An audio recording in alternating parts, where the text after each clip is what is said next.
Could be jam. Could be something from a mince pie. I don't know, but it's here. I'm tempted to lick it and see what it is. I won't. You never know. You never know with the sort of people that use these studios. I believe this is the same studio Roberto uses. Could be anything. Could be anything. Good morning. It's Monday. It's just gone 6 o'clock. Hope you had a good weekend. I know, listen, I always start these shows with me whinging about my house. I had a terrible weekend. I had a migraine all weekend. Imagine that. I was looking forward to playing with the kids, to watching a bit of telly, doing some reading, a bit of work. No! I had a migraine all weekend, and I was just popping pills like there was no tomorrow.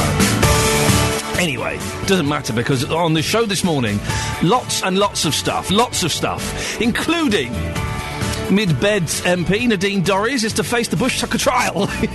Yeah, I've just said that out loud. How do you think she came across on I'm a Celebrity last night? I did love that line from Ant and Dec.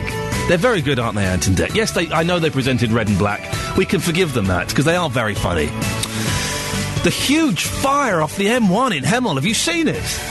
I drove past it on the way in. It's amazing. It's the world's biggest bonfire. If it's affected you, if you live near it, if you're maybe one of the firefighters that's been dealing with it, could you give us a call? Our reporter, Justin Dealey, will be near the scene later on to explain what's happening. And the UK singles chart is celebrating its 60th birthday. What was the first ever single you bought? I have a box of singles here. There you go, that's a record. You can't really hear it's a record. I'm going to play a record later, a proper 7-inch 45. There are young people going, huh? Why is the old man saying numbers, Grandpa? Well, I'm going to play a record and it's going to sound wonderful and I'm genuinely very excited. I think I know how to work the record player here. I've pretty much got it queued up. If you want to get in touch, I'd love you to get in touch this morning. Lots of ways. Go to the Facebook page, facebook.com/BBC3CR. I've put everything up there that we're talking about so you can have a look.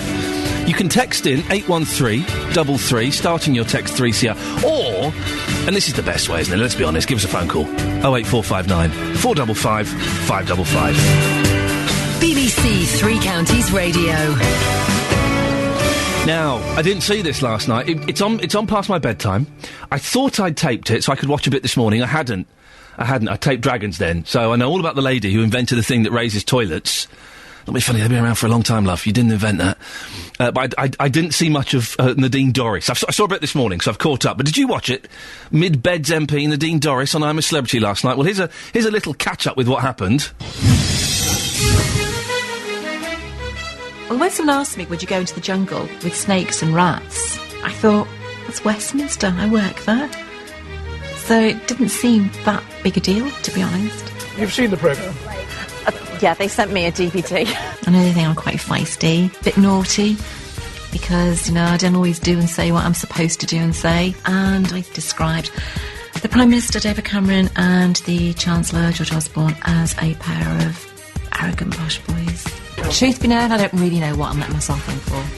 But there isn't anything anyone can say to me, or any situation I can be put in, that is going to be any more uncomfortable than any I've already been through. How hard can it be? How hard can it be? Has she seen this show before? Well, apparently she has. They sent her a DVD, apparently. Oh, yeah? But I think I must have had Downton Abbey on it. Yeah, it's hard. It's pretty hard. It's pretty hard. Seriously, though, Nadine's appearance on the show has caused a lot of controversy. There's already been questions asked in Parliament, plus a statement from the Prime Minister. And if you're unhappy about it, we recommend you contact your local MP. Unless you live in the constituency of Mid-Bedfordshire, then you're pretty knackered because she's here, she's down there in the jungle. It's a good line, isn't it? Order. It's a good line. Well, she's back in the news this morning. She said she's going to donate her MP salary to charity while she appears on the show. Interested to know what you think about that. Does that seem appropriate? She's also angered organisers of the Shefford Remembrance Service after agreeing to lay a wreath in the service, but leaving to take part in the reality show. Her daughter, who is tweeting on her behalf, says differently. Well, Paul Scoynes is the BBC Three Counties political reporter, and he was woken up early by my producer this morning. Good morning, Paul. Good morning, Iain. What can you tell us about the Remembrance Service that she was due to attend?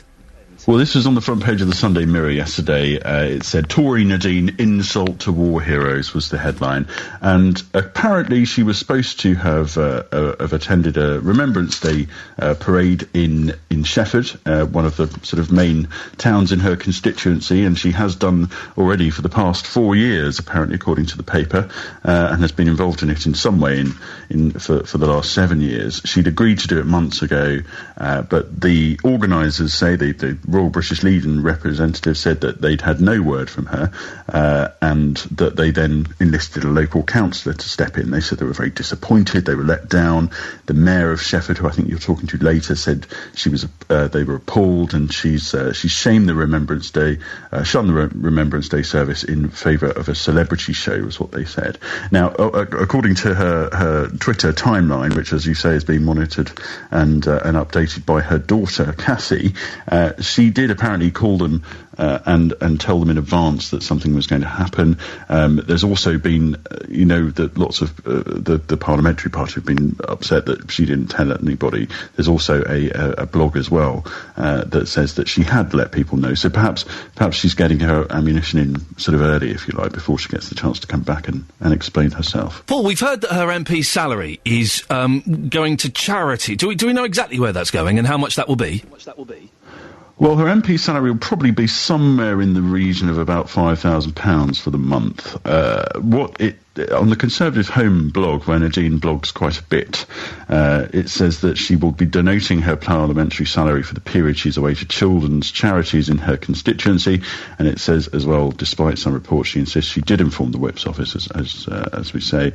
So we understand that money is going to charity, the public money, if you like. However, she will be keeping the £40,000 she's entitled to claim as a contestant in that programme. Now, Paul, as our political reporter, and you do an excellent job, can you tell me what happened in the jungle last night? Well, Iain, gosh, it was slightly exciting, I thought. She's in a group that... I did. Well, I'd say of all of the reality shows, One in Celebrity is the one I do sort of watch without too much trepidation. She's been put in a group. They've split the teams, so all the celebrities are sort of dumped on an island, and they've split the teams. She's in with the former Doctor Who, Colin Baker, Eric Bristow. Can I just stop you there? Isn't it wonderful hearing Paul Scoins with his wonderful, meaty, serious voice discussing what's happening on a reality show? This should be his gig. I think we found his true calling. Carry on, please, Paul. And some bloke called Hugo from Made in Chelsea, which I haven't seen. And it was interesting. It was Hugo that picked up on the public sort of anger, frustration, if you like, at Nadine Dorries doing this. He said, if she were my MP, I'd expect her to be at work. And they did confront it quite early on in the camp when they were sort of settled in and talking about their lives. They did talk about it. However, the plan, and I'm reading from her blog here, she said, I may have to eat a kangaroo's, what's it? And but be more specific, Paul. Do you want me to be more specific here? I can be more specific. I don't know what you mean by kangaroos. What's it? Well, let's say gentleman's parts in that case. She may have to do that, but she may also have to get to talk about 20 week limits for abortion. She said, I may have to sleep with rats, but I may also get the chance to big up Boris while I'm away at it. She's very much playing up on this naughty schoolgirl image. She says in the top of the blog that she's anti-politics. She said in the introduction when she was interviewed, she said, I'm not a big supporter of the government, so I think she's kind of playing up on this line. Anyway, they did talk a little bit about politics, but not certainly as much as she'd have liked, I'm sure. Paul Scoins, listen, we shall let you go there because there's a slight echo on the line. We've been wondering how to report on I'm a Celebrity. We've got the Strictly Kids, and we were wondering, well, how do we report on I'm a Celebrity? I think we found it. We get Paul Scoins, the Three Counties political reporter, to give us an update every day. Wasn't that wonderful? His serious voice talking about kangaroos' gentlemen's parts. What a joy that was. Paul Scoins saying kangaroos' gentlemen's parts is going to be my new ringtone, I think. That was wonderful. What a cracking start to the show. Thank you, Paul. Iain Lee, BBC Three Counties Radio. I'm going to play a record later on. I'm dead excited. If I can get the turntable to work. I think I can. I think I know how to do it. It's been a long time.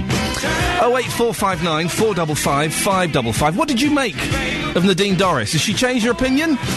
Later on, we'll hear from the Mayor of Shefford and a councillor for Central Bedfordshire to get their take on her decision to be in the show. The 70s Album Show. BBC. No. It's not the 70s Album Show, for goodness sake. What on earth? No. Well, this is what it is. Across Thank you. Beds, Hearts and Bucks. There we go. This Calm down. is Iain Lee. Thank you. On BBC Three Counties Radio. Just everybody calm down, okay? For anyone who's confused, it's definitely not this. The 70s Album... It's not that, okay? Just to clarify that. The fire on the M1, if you've seen it... if it's affected you, I'd love to hear from you this morning. 08459 455 555. Or you can text, like Josh has, 81333, starting your text 3CR. Just past the fire next to the M1. It's huge. Can feel the heat as you drive past. Absolutely amazing sight. It's going to take a long time to put it out. It is amazing. I don't mean that in any sensationalist way. I've never seen anything quite like it. Well, our fire correspondent, Justin Dealey, is out and about. Justin, where exactly are you going? And tell me more about this fire. Well, I'm going to meet some officers at Apps Pond Lane in St Albans, which is where this fire is. It's a fire at an old recycling centre. Apparently it's a pile of wood which has been on fire. I saw it last night. I was driving up the M1 at about 6:15 around Junction 8. A bit like yourself, I have never seen anything like this. Isn't it? It's incredible, isn't it? It is unbelievable. The fire is still raging this morning. The signs are still on the motorway to warn you about smoke. We believe, if reports are true, that this fire will take days to put out. We've got crews from right the way across Beds, Hearts and Bucks that are working on this.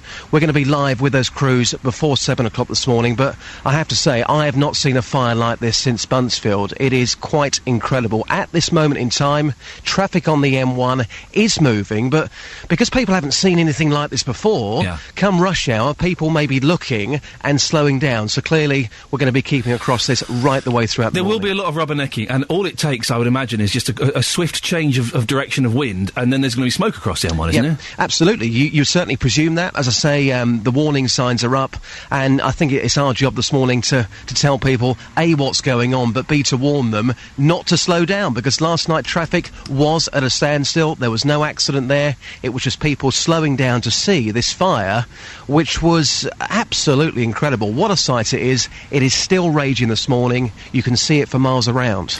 And Justin, I don't know if you know this yet, or maybe you'll find this out later on, but I've heard it's just wood. There's no chemicals. There's nothing particularly to be afraid of in terms of explosions or anything. That's absolutely true. Right. There was two fires yesterday in St Albans. There was one in Smallford, and this fire we're talking about here in Apps Pond Lane.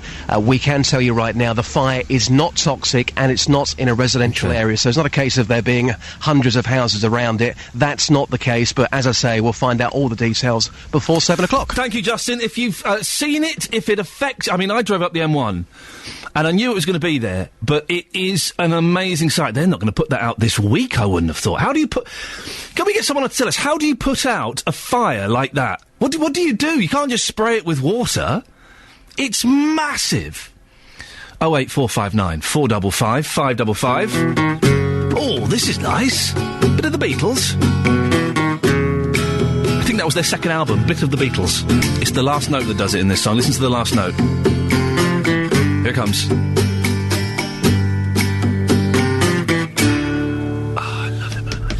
It's Hard Day's Night, isn't it? I think. There we go. Right.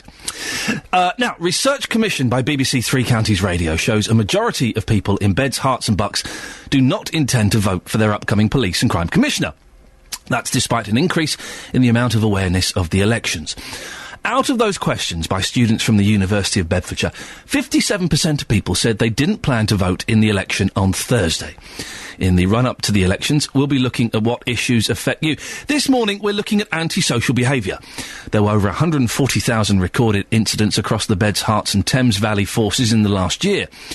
In a police authority report last month, Bedfordshire Police were found to have made little progress tackling antisocial behaviour. Sophie Solaria has gone to one street in Luton that's had a number of problems. I'm at the footpath running between Montrose Avenue and Carlton Crescent in Luton. It's a long path, approximately 400 metres, and the houses either side of it makes it very easy for gangs to congregate. It's daylight now and no one is here. However, it's easy to imagine just how intimidating it would be to walk down this path after dark. The area is known to have suffered from prolonged and persistent antisocial behaviour for a number of years now. I asked the nearby residents how it's affected their lives. You hear a lot of swearing, a lot of people just hanging around there, and you just don't want to hazard the chance of going down there. So you never into that pathway? I never go down there, no, not myself, especially not on the dark night, because it's just some place that you might fear for your own safety. Once my little sister, she was outside in the garden, they chucked a glass bottle and, yeah. She nearly got hurt by a piece of glass? Yeah. Sir, these are your children. Do you worry for them? Yes, very, because always the people stay there 1, 2 o'clock at night. It can be up to like 2 o'clock late. Yeah. Do you ever walk down the alley after dark? We don't, because we know it's not safe. It has been quite horrendous. You know, they kick in the fences, they are abusive, but we don't do anything more because, you know, we don't know what was going to happen to our properties. Young kids, their language is very, very abusing language they're using for each other, not for us, which is disturbing for kids. My wife is sick. She is long-term patient. She can't sleep. They're coming even at night. You've obviously got small children. How do you protect them from this? We obviously have to keep an eye on them. They don't come out. Even my little one, he's asking me, Dad, when can we move to the new house? And he says, because of the people outside, they will kill us. Now, a dispersal order has been put in place by Luton Borough Council to tackle the antisocial behaviour. Something that Councillor Naseem Abu, the Community Safety Executive at Luton Borough Council, says should help the area. What we plan to do is deliver some leaflets in the area, trying to show people that, you know, because there was a problem there, we're actually doing something about it. So the dispersal order will mean that when neighbours have problems with the youths by Montrose Path, they can phone this helpline and the police will come immediately. Yes, and if they are underage, then the police or the services can get involved. And have dispersal orders worked in the past? They have worked in the past, so that's why we're giving it, see how it goes for 6 months. The thing is, it's not really a good time to actually put it in, because in the summertime there's more congregation abuse, in the winter time it's not that much, but something needed to be done. The dispersal order has been granted for 6 months, but do the residents think it will work? I think this will help, but mainly what I've understood is that the children wandering here, their parents don't know what their children are doing. I think it'd be absolutely fantastic. You know, if they're not there, it makes our lives a lot nicer. So let's hope it works. Yeah, let's hope so, yes. I'm not sure. I mean, you might be able to remove one youth, but they'll still keep coming back. It's our reporter, Sophie Solaria, out and about in Luton. On Thursday, you can vote for your local police and crime commissioner. The details of all the candidates are on our website. We'll also be bringing you full coverage of the results when they're counted on Friday here on BBC Three Counties Radio. And later on, we'll be finding out how antisocial behaviour is being handled in Buckinghamshire. It's 60 years, to go off on a complete tangent, since I think the UK charts started. We'll be speaking to someone who's got every single UK number one. Every single... Where on earth do they keep them? How many are there? We're asking for your first ever single. I'm going to play my first single. Actual proper vinyl. It's here. Look, here it is. That's it. It's not... Right, OK, a little disclaimer. It's not the original copy, because that's scratched to whatever. And when I say it's my first single, it's the first single I was given. It's not the first single I bought. The first single I bought was Ryan Paris' La Dolce Vita. You won't know what it is. It's an awful Europop song. But this is the first single I was given, and we'll play it a bit later on if I can work it out to play the record player. I want to know your first record, please. 08459 455 555. Philip in Whitchurch has texted in. My first single, oh my goodness, was Glory Glory Man United by the 83 Manchester United Football Club FA Cup squad. Do they still do that, football teams? Do they still make records? They should do, because they're so much fun. So much fun. Can I just say, you must follow Paul Scoynes on Twitter, @Paul Scoynes. He's on fire this morning.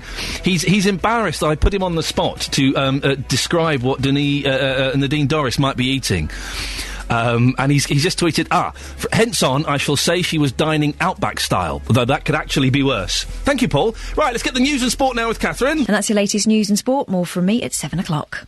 No, do some more news. Well, what do you want me to tell you? Just do another bit of news, go on. Oh, Sooty and Sweep are coming to Buckinghamshire. Well, not quite, just the rights. Thanks very much. Across beds, hearts and bucks, this is Iain Lee on BBC Three Counties Radio. I just realised I was very close to playing the 70s album show jingle yet again. But I'm glad we managed. That's the great thing about Catherine. We can always squeeze a little bit more news out of her. It's like squeezing a sponge. There's always a little drop more in there. And we got it out. Exciting stuff for Sooty and Sweep coming to this area. In the next half hour or so, a huge fire near the junction 8 of the M1 this morning. Our reporter Justin Dealey is going to be out there with all the latest news. If it's affected you, if you live near it, if you've seen it, can you give us an update? This is one of those stories where it's great we've got Justin out there, but we kind of need your eyes and your ears as well to let us know how it's affecting you. 08459 455 555. And also, the first single. What was it that you bought? This week, the UK singles chart will celebrate its 60th birthday. I'm going to play a record live on the radio. The Overtones, Gambling Man. I've never been a gambling man. I've never had... Apparently, they're the children of the original members of the Undertones. I didn't know that. 08459 455 555. Want your update on that fire by the M1, please? Also, your opinions on this. Did you watch I'm a Celebrity last night? If you did it change your opinion of Nadine Dorries at all? Did you go from thinking she was a silly old sausage to go, oh, actually, fair play to her? Well, Mid-Beds MP Nadine Dorries says she's going to donate her MP's salary to charity while she appears on the show. The plan is to give money to children's charities, and it was revealed on a Conservative Home website column. She's also angered organisers of the Shefford Remembrance Service after agreeing to lay a wreath in the service, but leaving to take part in the reality show. Joined now by TV critic Toby L. Morning, Toby. Morning there. Now, I didn't see it last night. It was on too late for me. I thought I'd taped it, but I hadn't, so I watched Dragon's Den this morning instead. Right. How do you think Nadine came across? Well, I mean, I think she was always set to take part in whatever challenge was going to be announced at the end of the show. I think I'd love to know how many members of Parliament have dialed a number on I'm a Celebrity for the first time in their careers. I mean, it was fun. I mean, it wasn't exactly wall-to-wall politics. I mean, the opportunity to discuss politics, I think, was pretty much kiboshed when Eric Bristow said, he said he liked David Cameron. And there were three things his dad said not to talk about, and that was, and two of them were politics and religion. So, I think any opportunity there was nixed pretty rapidly. What was the third thing that his dad told not to talk about? I think he said children. I think that was the third thing. You don't talk about children? I'm not entirely sure what it was. It was a bit garbled. I think that's what he said. Anyway, so but politics, religion, the classic big two there. Because I watched a little bit this morning when I got in, and the little bit I saw, she seemed quite personable and quite down to earth and seemed all right. Well, I mean, I think she had a couple of home comforts. In one, they dressed her in blue, so I think that was a nice touch. She certainly felt at home there. She wasn't forced to wear red. Why do you think she's already up to do a Bush Tucker trial, Toby? Because I think the amount of publicity that surrounds her inclusion, the fact that she is a serving MP, I think people have probably just lashed onto that immediately and thought, well, if you're going to be there, you might as well actually provide some form of entertainment for us. So she's up against Rosie Webster off of Coronation Street, Helen Flanagan, who I think if she walked into a room would scream. If she sort of walked past a mirror, she's incredibly jumpy. So I think the pair of them are bound to provide some entertainment value, definitely. Will Nadine be aware of what's going on at home? I don't think she'll be sort of fed up-to-date news of exactly what's happening, but you do wonder if she goes into the Bush Telegraph, if they'll ever mention it when asked how things are panning out at home. But I doubt she's smuggled in a phone and is getting constant Twitter updates. And Toby, I know it's episode 1. Who's looking strong so far?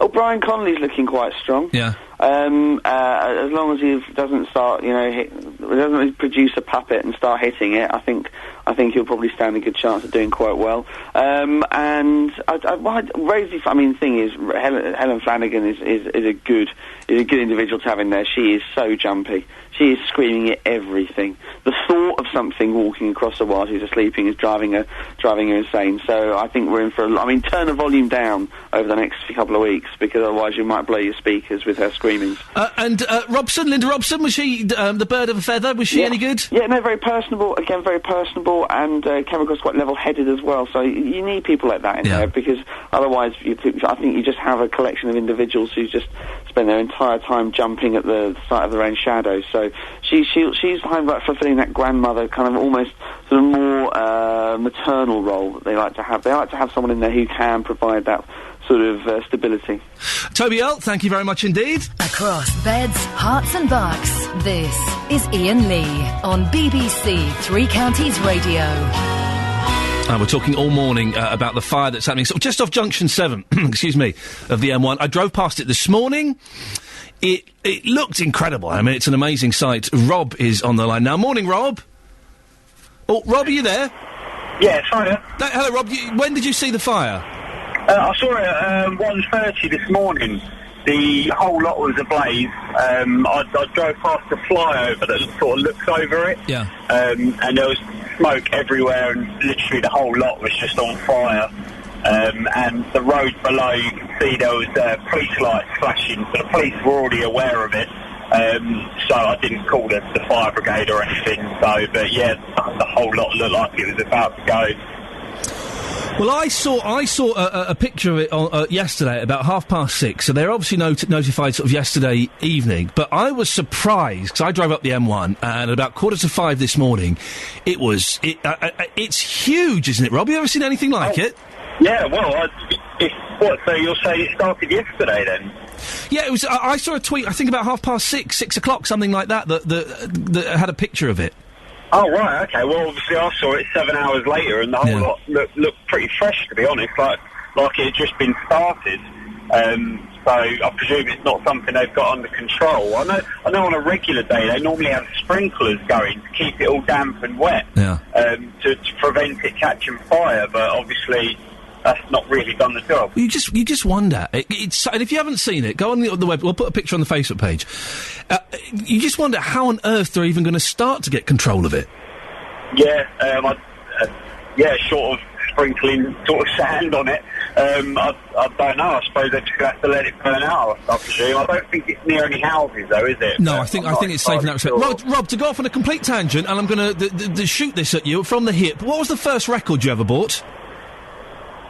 And it can be embarrassing. They generally are, the first ones. We're only children when we buy these things. Oh, gosh, I'm not too sure. I think it was Saturday Night by Wakefield. There you go, you see? I know, amazing, right? I like the way your head's... I think it may have... You know it was Saturday Night by Wakefield. Rob, thank you very much indeed. You see, the first record we buy... Because we think we're so... it could be at any age, 6, 7, 8, 12. We think we're so worldly and so wise because we've got some money in our pockets. I bought my first record in Boots. Boots used to sell records, yeah. Ryan Paris, La Dolce Vita. If you've got it, it's a stinky Europop song. The one I'm going to play today, which I'm claiming is my first record, is the first record I was given. It's rewriting history a little bit. But 08459 455 555. Marcia in High Wycombe has texted in. My first record was Jimmy Young's Unchained Melody. The Jimmy Young, the radio presenter. Jimmy Young used to have the Legal Eagle on. He had records out. Wow. 81333, start your text 3CR, and 08459 455 555. First records, Nadine Dorris, and that incredible fire just off the M1. Would love to know how that's affecting you this morning. Morning, Iain Lee, BBC Three Counties Radio. Now, this is a huge story. Hertfordshire Fire and Rescue say they've received a lot of calls about a fire, excuse me, which can be seen burning from the M1 in the Hemel Hempstead area. They say it's a blaze and a recycling centre. A 20-foot high pile of wood is burning and is expected to do so for several more days, maybe even a week. Well, BBC Three Counties reporter Justin Dealey is there. Justin, tell us exactly where you are and what's going on. Ian, it's quite a sight. Saw it last night. Hasn't really changed much in those hours. I'm on Abspon Lane in St Albans, which is by Junction 8 of the M1 motorway. The fire is still raging. Joining me live here in our radio car is Group Commander Paul Hardy. Paul, welcome to the programme. First of all, when was the last time you worked on a fire like this? Because it is just enormous, isn't it? Yeah, hi, good morning. Well, obviously the biggest fire in Hertfordshire was Buntsville, which obviously takes a lot of beating. This is nowhere near on that sort of scale, but incidentally yesterday, simultaneous to this fire, we did also have an 8-pump fire, which, you know, had something like 70 firefighters just a few miles from here in Smallford, in St Albans. So, unfortunately, these aren't sort of common, these types of fires, you know, and size in Hertfordshire. This is not significant for us in the amount of resources, but it is significant due to the effects on the infrastructure for the country and, you know, and the county, affecting motorways. The power grid's down at the moment.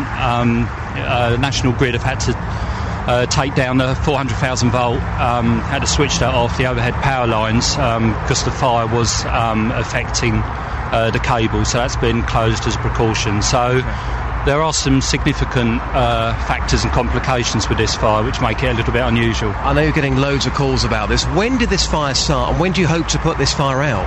OK, well, over the last few days we've had a number of calls to this site, and it's fairly common because this is a recycling plant which contains about 20,000 tonnes of recycled timber, which they convert to wood chip, which then goes to power generation plants and also goes to the manufacture of chipboard. So these sort of sites, by their very nature, often have, due to the exothermic reaction and build-up of heat, it's quite regular to have small outbreaks of fire, which are usually contained on site. So somewhere like this, we do tend to come quite a few times a year. This fire, we got the call 1 minute past midnight Saturday night, so the early hours of Sunday morning we were here.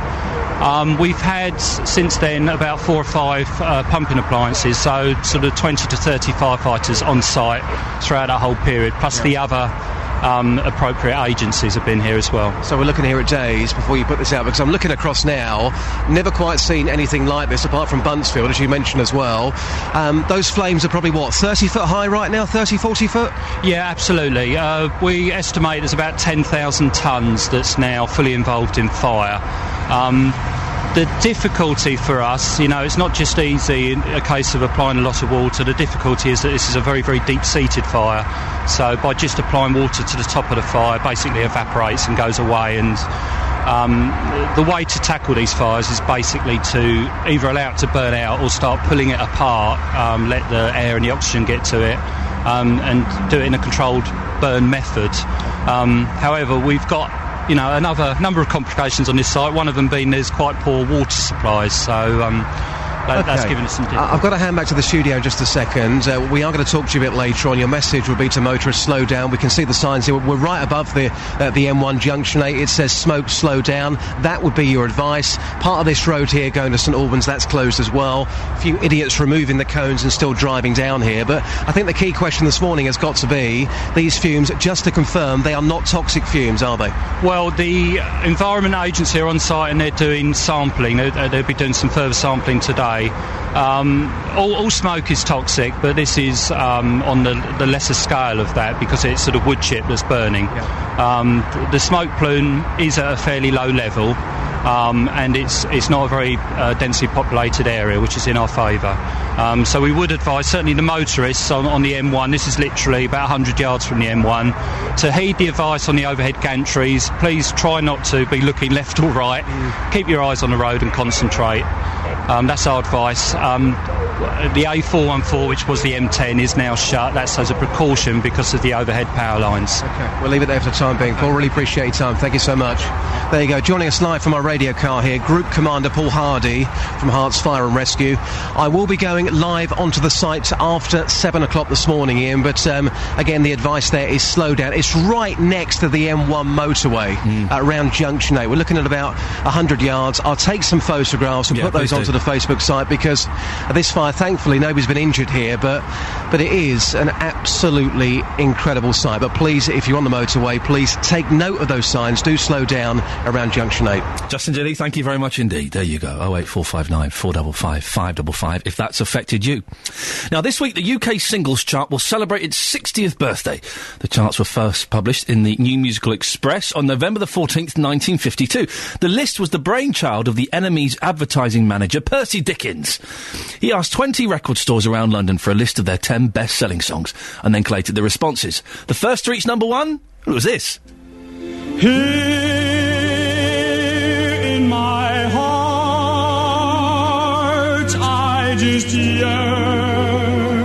They don't make them like that anymore. Which is maybe a good thing. That was American singer Al Martino. My nan used to like him, Here in My Heart. But perhaps no one has more of a fascination and appreciation of the UK Singles Chart than Ray Spiller from Basildon. Ray has collected, get this, every single number one record since the charts began. Ray, where do you keep them all?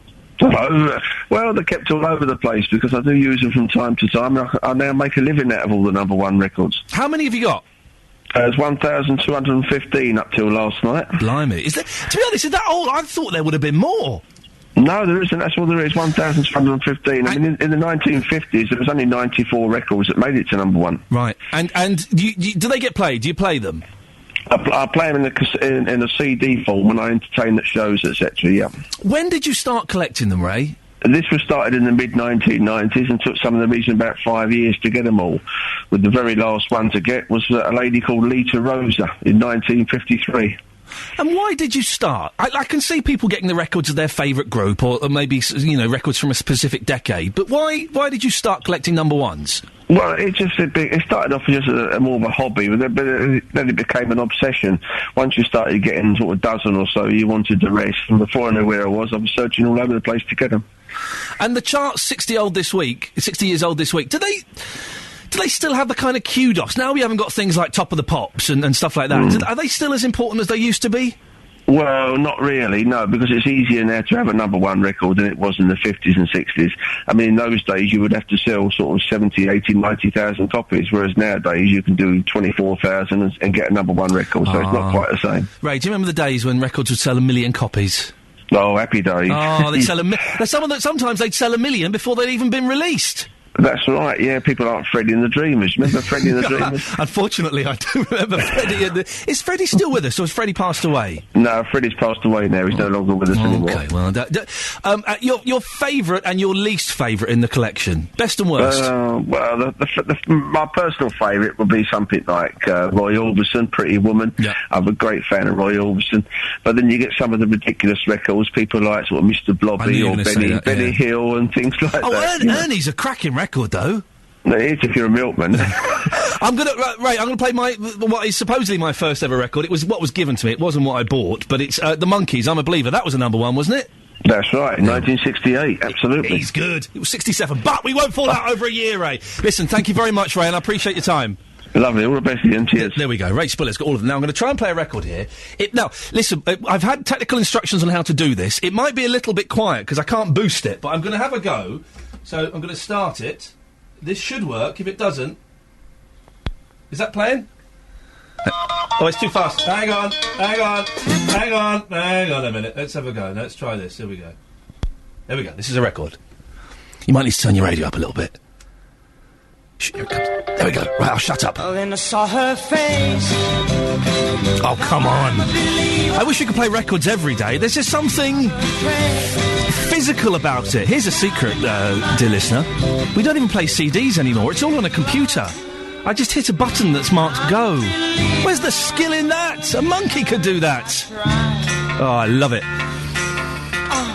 On the Facebook page, Dobbs has he said what his first record is.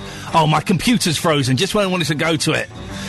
Oh, here it is. My first single was Biggie Smalls' Juicy. Could you play that for me, please? No. That's not going to happen. Right, a little bit later than normal.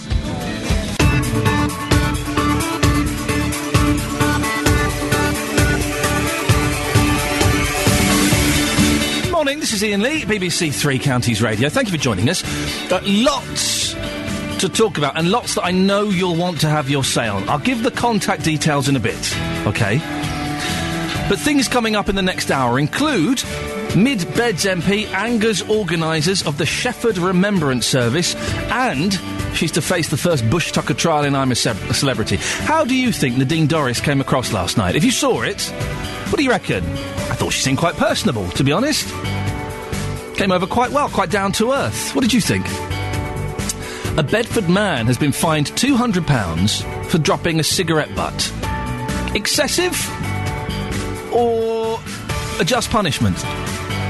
And our reporter, Justin Dealey, is at the scene of a huge fire off the M1 in Hemel. We'll bring you all the latest news on that. If it's affected you in any way, or if you live near it, get in touch. Now, the best ways to get in touch are you can go to the Facebook page, and lots of you have already, facebook.com/BBC3CR. You can text 81333, starting your text 3CR, or you can give us a call, 08459 455 555. BBC Three Counties Radio. Javain has posted on the Facebook page regarding Nadine Dorries. Heard on the news this morning she intends to give her MP's salary to a children's charity. Like that makes it acceptable. How much does she make a month as an MP? And how much does she earn for I'm a Celebrity? If I took a month off without informing the people who pay me, I'd lose my salary and my job. By the way, Nadine and I both work for the government. Well, there you go. What do you think about that? 08459 455 555. Did you watch it last night? Did you see her on there? Nadine faced her own political Bush Tucker trial from Westminster before she got anywhere near the jungle. And Ant and Dec thought they'd better remind her about it. There's a heavyweight champion, an ex-Doctor Who, a crafty cockney, and, of course, the woman everyone's talking about, Nadine Dorries MP, a lady who's in the jungle, on the news, and definitely off David Cameron's Christmas card list. Incidentally, good evening, Prime Minister. The phone numbers for the first Bush Tucker trial are coming up very shortly. Which is just as well, because she was voted by the public to take part in the Bush... but the Mid-Beds MP says she can handle anything. I'm getting ahead of myself. Truth be known, I don't really know what I'm letting myself in for. But there isn't anything anyone can say to me, or any situation I can be put in, that is going to be any more uncomfortable than any I've already been through. How hard can it be? Yeah, right. Which is just as well, because she was voted by the public to take part in the first Bush Tucker trial. It's between Nadine and Hugo. The public have decided the person they want to see face bug burial is...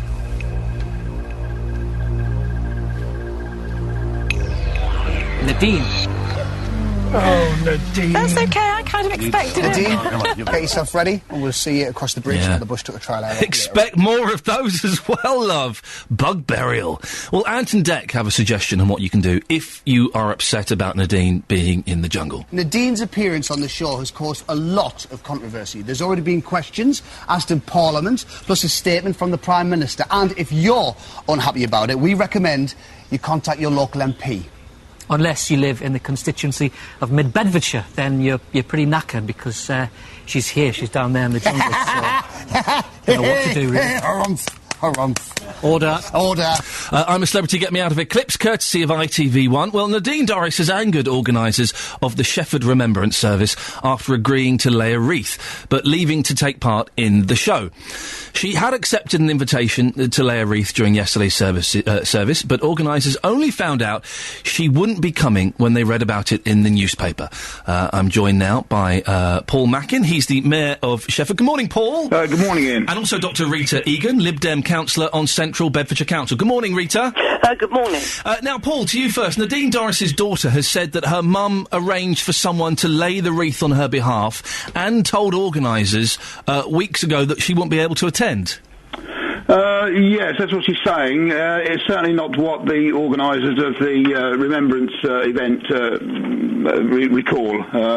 They found out that she wasn't coming by the press when all this furore started. So they didn't know that she wasn't going to be there that she never said to them, according to them, that she wasn't going to turn up to lay the wreath? No, that's right. She may well have told one or two of her party faithful, but she certainly never told anybody else, in the British Legion or in the community. You were at the service yesterday, Paul. How did it go? Yes, it was. It was excellent. It's a very big gathering in Sheffield every year. We have some nearby military bases, and people do feel a great deal of sympathy for the troops, and they want to show their respect. And that's what it's all about, is respect. And you think that Nadine perhaps wasn't showing respect? No, I don't think so. I think she's been pretty disrespectful to all of her constituents over the whole thing. I mean, personally, she's achieved what her goal is, and that's fame or notoriety, whatever you want to call it. I mean, two weeks ago, who knew who Nadine Dorries was? Now, just about everybody in the country knows. So she's achieved that, but I think at the expense of her constituents, and I think probably the trust that they would put in her. Dr. Egan, what do you make of Nadine Dorries going into the jungle? We've got the mayor there saying that she's showing a lack of respect. I think there's an awful lot of hypocrisy around complaining about Nadine Dorries and going into the jungle. I simply can't believe the way that people have been going attacking her. And the reason for this is as follows.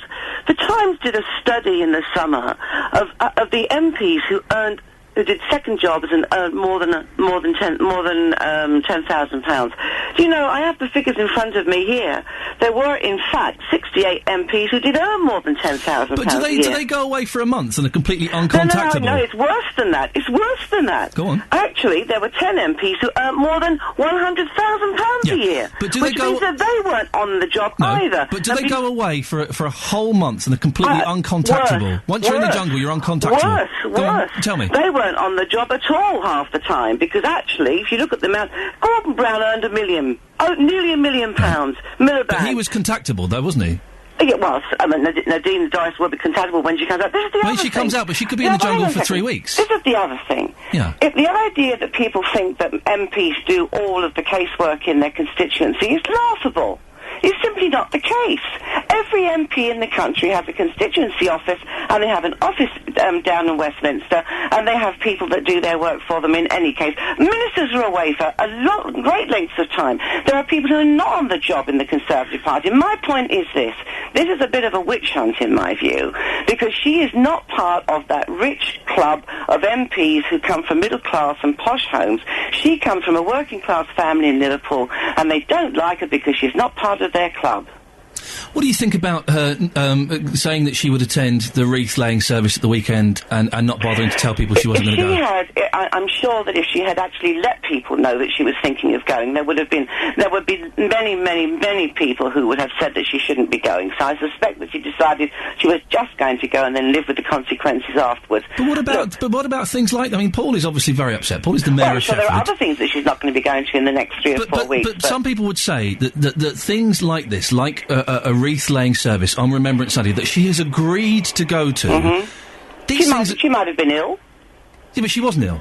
She bunked off. But Rita, she wasn't ill. You can't use that as an excuse. I just think people are getting just too upset. I know you are. Calm down. The thing about it is that Nadine Dorries never really comes into the community very much at all. We as a town council have contacted her on several occasions to ask for assistance or advice, and we if we're lucky, we get the general handout letter that her secretary sends out. We never ever see Nadine. Her office is 500 yards, less than 500 yards from our council chamber. Paul, tell Rita how you feel and the people feel about her not attending the service on Sunday. Well, they feel deeply affronted. They really do. I mean, Nadine is missing a whole load of other things as well. There's this police commissioner's election that's coming up that's been foisted on us by her government. She should be here supporting the candidates that the government have put forward and the eventual lucky or unlucky person that gets voted into the position. She's missing a lot of government things that she should be doing. It just is not on. If she wants to do this sort of thing and go and mix with as I said, somebody else, a bunch of Z-listers, she should ought to go and do it in a recess time. That's why they have recess time. I think you're completely missing my point. That if you look at the number of people in both the Labour Party and the Conservative we're not talking about the other party. We're speaking. Actually have part-time jobs that are never down there. They're earning piles of money. Rita. And all they say is it's completely ridiculous to have a go at Nadine Dorries. It's not a matter of earning money, Rita. It's a matter of being there for your constituents. They're not there. Let me just tell you. I think you need to read the study that the Times did. Geoffrey Cox, 450,000. I Rita, it's not about money, Rita. It's not about money. It's about being available to your constituents. We've got 3 or 4 people in town that I spoke to on Saturday that have been desperate to get hold of Nadine to give them assistance with their personal problems or problems with the society, and she's got no contact with them at all. Nobody has been back to them at all, and they feel badly let down. She's been badly advised to go on this. Rita, I'm going to phase this. I want Rita to have a say. Rita, go on. The point is fairness.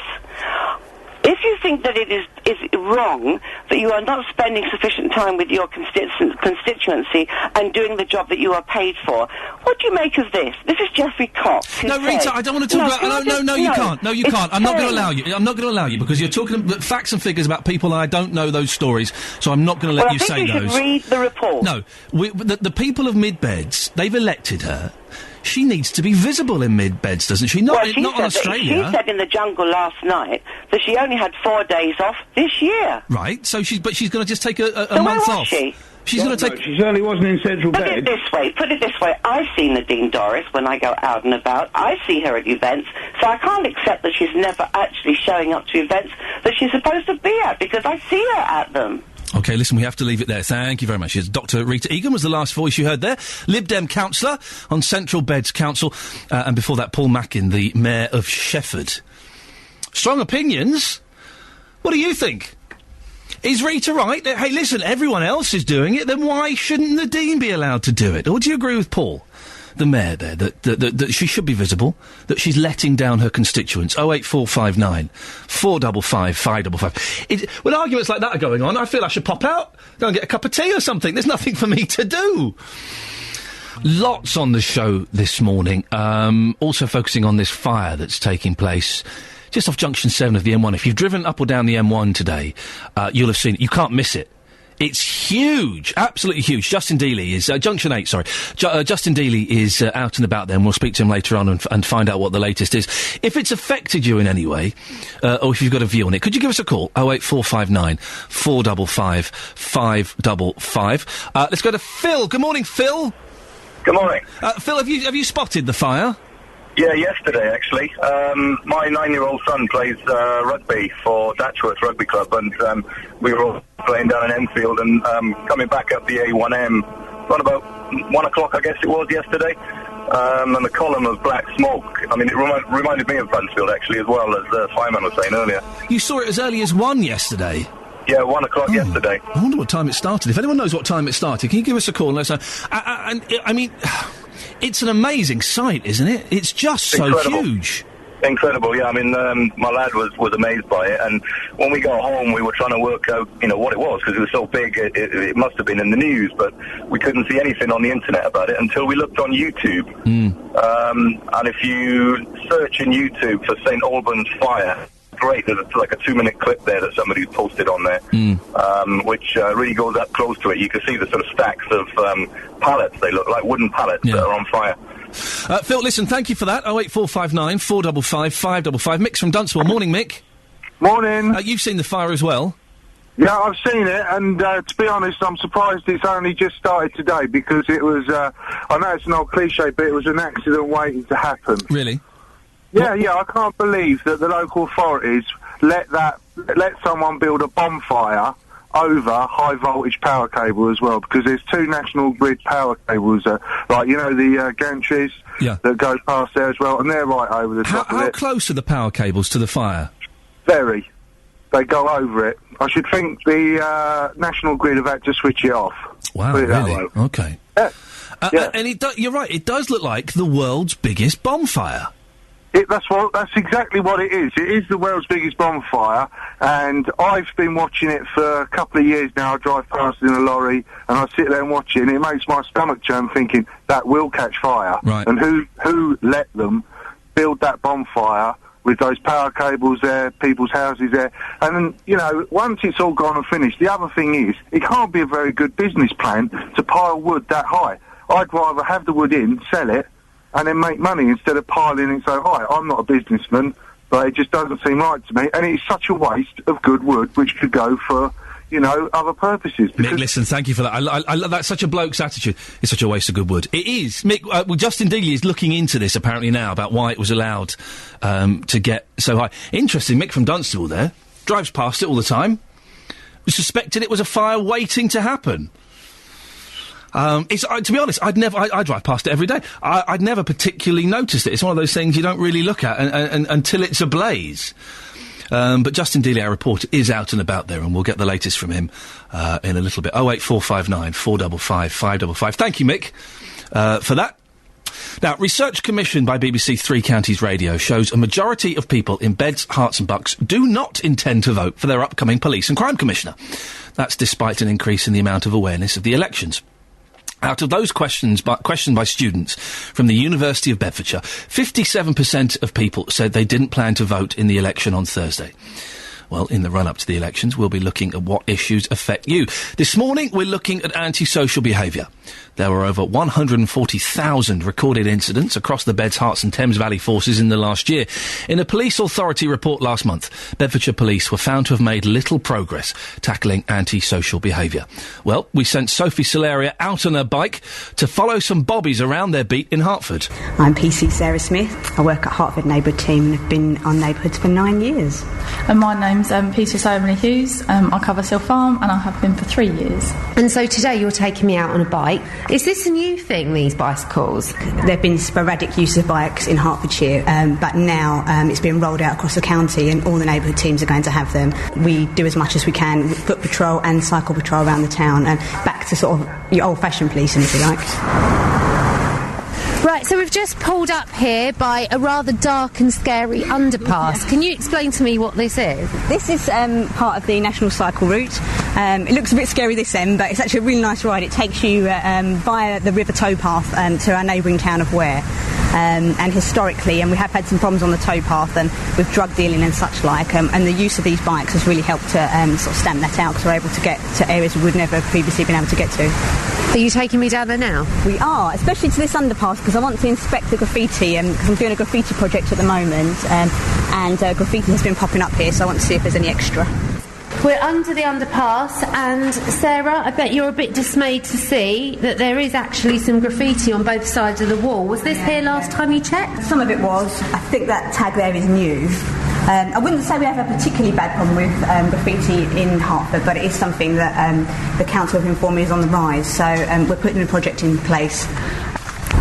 OK, so we've just pulled over in Hertford town centre because it was just a little bit too wet to continue to ride. So all this work that you're doing, yet there is still antisocial behaviour in Hertfordshire. What are your longer term projects to deal with that? I think there's antisocial behaviour everywhere in Hertfordshire. We do have a relatively low level of antisocial behaviour, but I think it's just getting down to sort of the basics and educating young people, finding things for them to do and using diversionary tactics to stop antisocial behaviour happening. And we currently have Operation Panther, which is aimed at antisocial behaviour, and it's basically tackling the cause of the problem, writing home to the parents when they first come to notice to us before it escalates and they become a problem. Well, there we go. It's our reporter, Sophie Solaria, out and about. 08459 455 555 is the telephone number, if any of that affects you. Across Beds, Herts and Bucks, this is Iain Lee on BBC Three Counties Radio.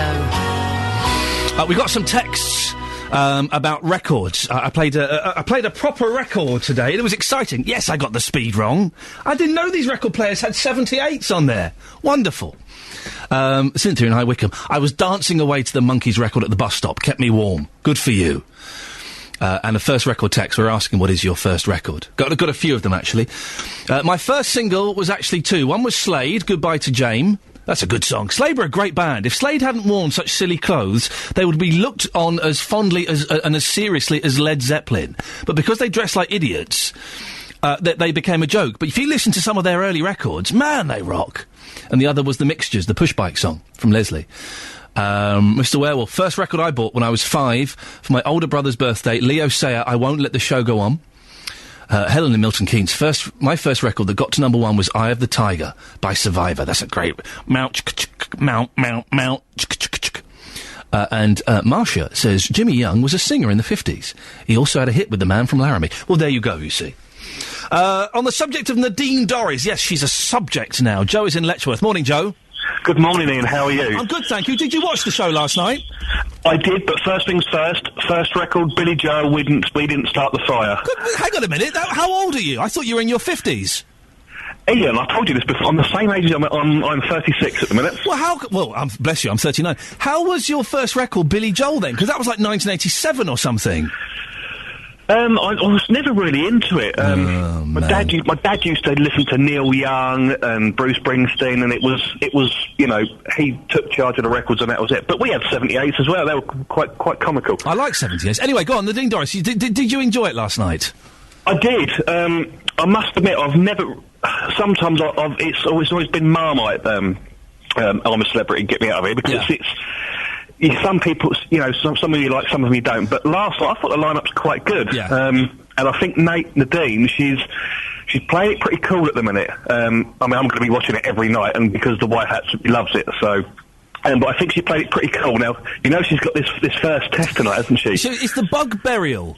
The bug burial. Now, this is where her PR will be fantastic, or it will fail her miserably. If she does it really, really well, and doesn't squirm and passes a test and breezes through it, like David Hay did on his first test, I think that the public will probably get bored of her pretty quickly. But if she starts to squirm and go, starts to shrieking like that other girl did, I think the public are just going to vote her again and again. That's what we want, isn't it? We are nasty, nasty people, and we want to see a woman, a middle-aged woman, screaming and crying, basically. It's not nice, though, is it? Really? No. No, of course it's not nice. But let's be honest. That's what we want. That's entertainment. That's what the public wants. That's what the public gets. Do you remember Gillian McKeith and her, in inverted commas, fainting? Do you remember that? Yeah. She fainted. Yes. But, she opened her eyes. Oh, no, she's fainted. Do you think she's going to be any good at Nadine? Do you think she's going to be tough, or is she going to crumble?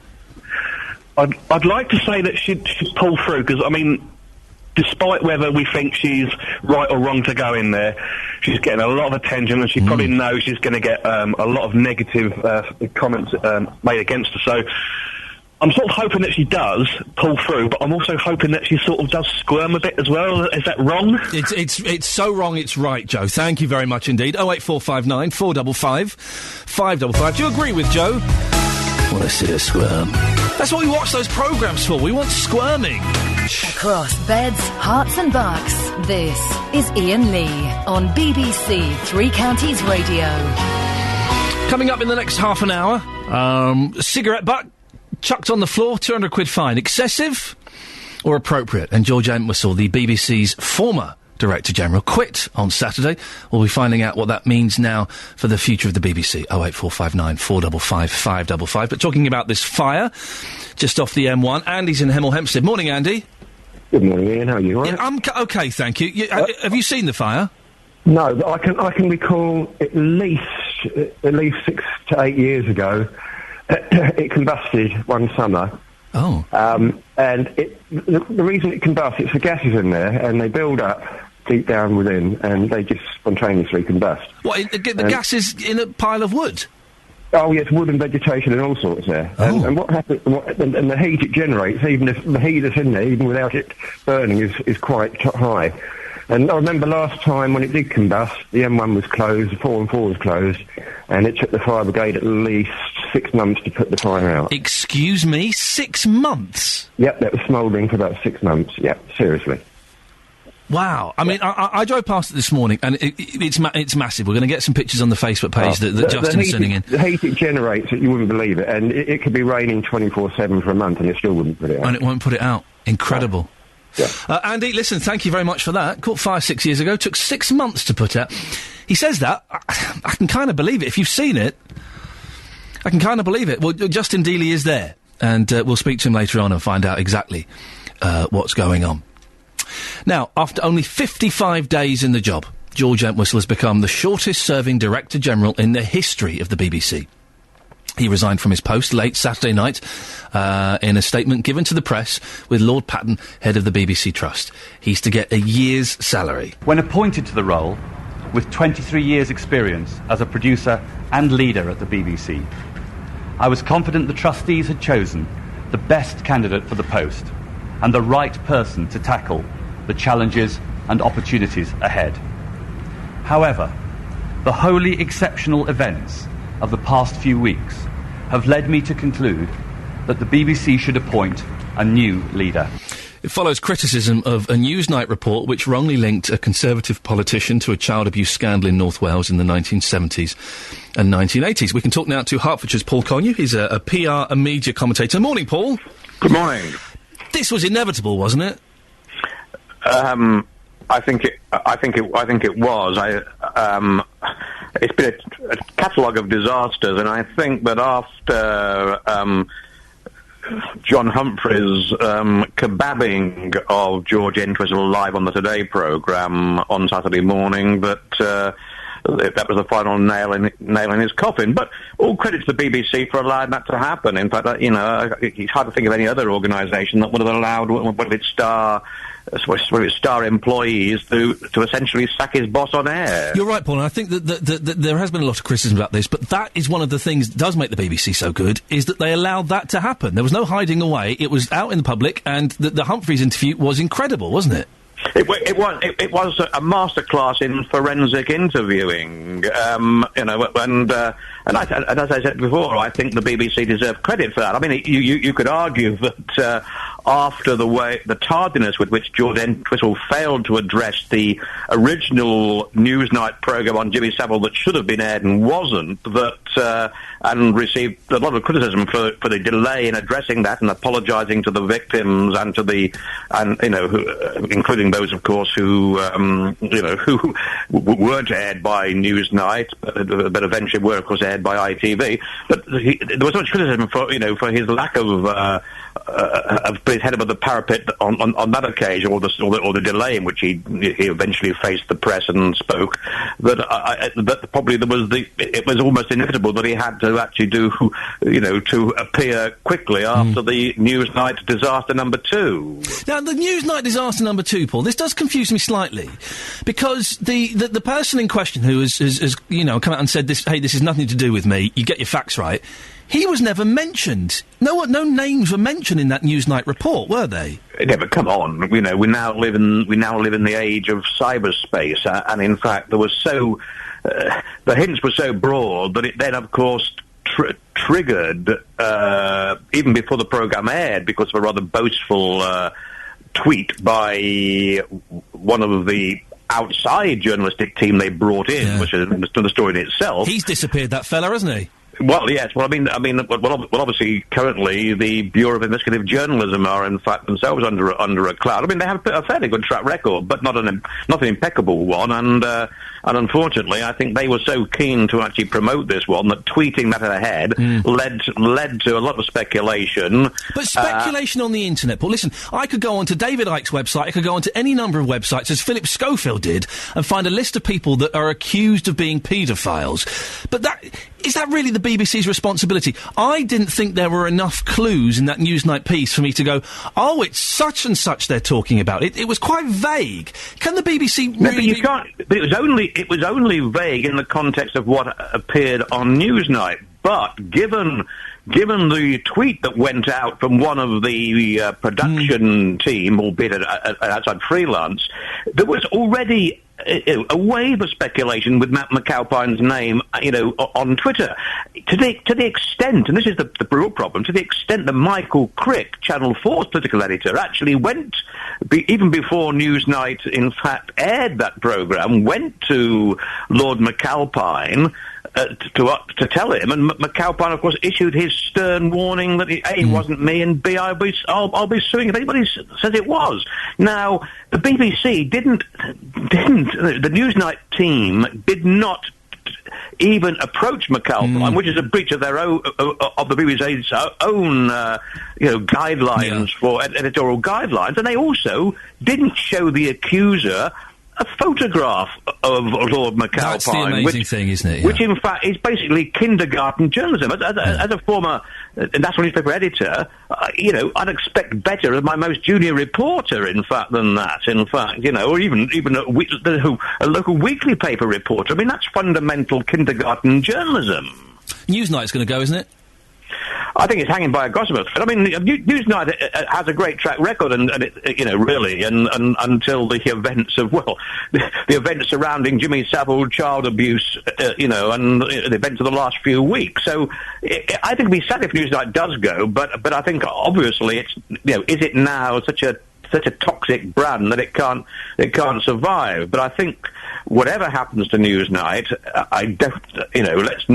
let's hope that it's replaced, if it is replaced, by some more serious investigative, current affairs journalism rather than something sort of rather anemic and ultra safe. Some wag on Twitter, Paul, has suggested that the BBC follows the Murdoch plan and gets rid of Newsnight, but brings a show called The News at Night or something like that. There are a lot of people, Murdoch included, who are sitting back, rubbing their hands with glee, aren't they? Of course there are, but I also think Lord Patton, whose own position I think is hanging by a gossamer thread as chairman of the BBC Trust, I think he made a serious mistake yesterday by trying to suggest that that this was a campaign by the Murdoch press, because Lord Patton and Rupert Murdoch have, without boring you with too much history, in fact have a personal animosity dating back to his days as governor of Hong Kong and the book that Murdoch didn't publish. So I think, but the criticism of the BBC in this crisis is also coming from the Guardian, the Observer, the Independent, the Mirror Group, who are generally speaking simpatico to the BBC. So I think that this is such a genuine public interest crisis that to try to actually label it sort of almost a campaign by the Murdoch press is in fact unworthy of Lord Patton and ill-advised, and personalises it too much. Paul, who's next to go? More are going to go, aren't they? I think there's going to be probably half a dozen senior figures go, but also wearing my hat as a PR and media advisor to both corporates, celebrities, and some charities.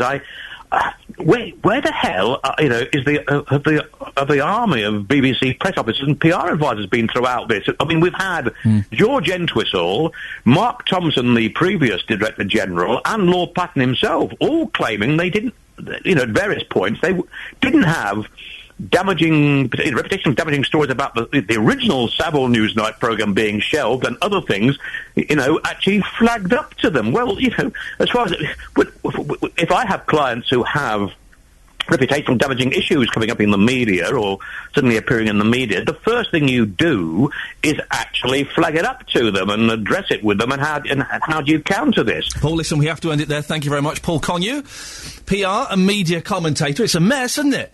The one thing that Sheila Fogarty did a lovely tweet the other day saying, yeah, this is awful, right? These are massive, massive mistakes, but the BBC's got some brilliant reporters, and we've got some brilliant reporters here. I'm not going to name them because I don't want to big them up too much, but we've got brilliant reporters here. The BBC has got some brilliant reporters, and there is a worry that all of this is going to just ruin all of the credibility of all the good work that people do here and all around the BBC. Anyway, 08459 455 555. John? Yeah. Oh, sorry. Good morning. You've called in about the fire, haven't you, on the M1? I am. Going back to the gentleman's comments earlier, the fact that it caught fire previously. Yeah, we had a chap phone in and say there was a fire there about 6 or 7 years ago, yeah. Yeah, why didn't the Environmental Health, is the question, step in and suggest that they store their products slightly differently to prevent a reoccurrence? It's a good question. We need to look into to find out the details of this fire, and I'm sure that the team are furiously Googling or Wikipediaing the fire from 6 or 7 years ago. And no doubt Justin, who's out and about, will be asking these questions. But you're right, it would seem if there is previous, John, that someone should have stepped in and said, right, you need to change the way you're doing this. You can't just keep piling up loads of wood. Oh, yeah, it's absolutely correct. I'm on the N25 at the moment, like I am most Mondays, and it's just caused havoc. This is the worst I've seen this road for a long, long time. Wow. John, listen, thank you very much indeed. 08459 455 555. Like I said, Justin Dealey is there at the fire at the moment, and we'll get to him as soon as we can to find out exactly what's going on. And if there is previous, then you would have suspected things would have been suggested. Colin's in Hemel. Morning, Colin. Good morning, Ian. The first record you bought, please, sir?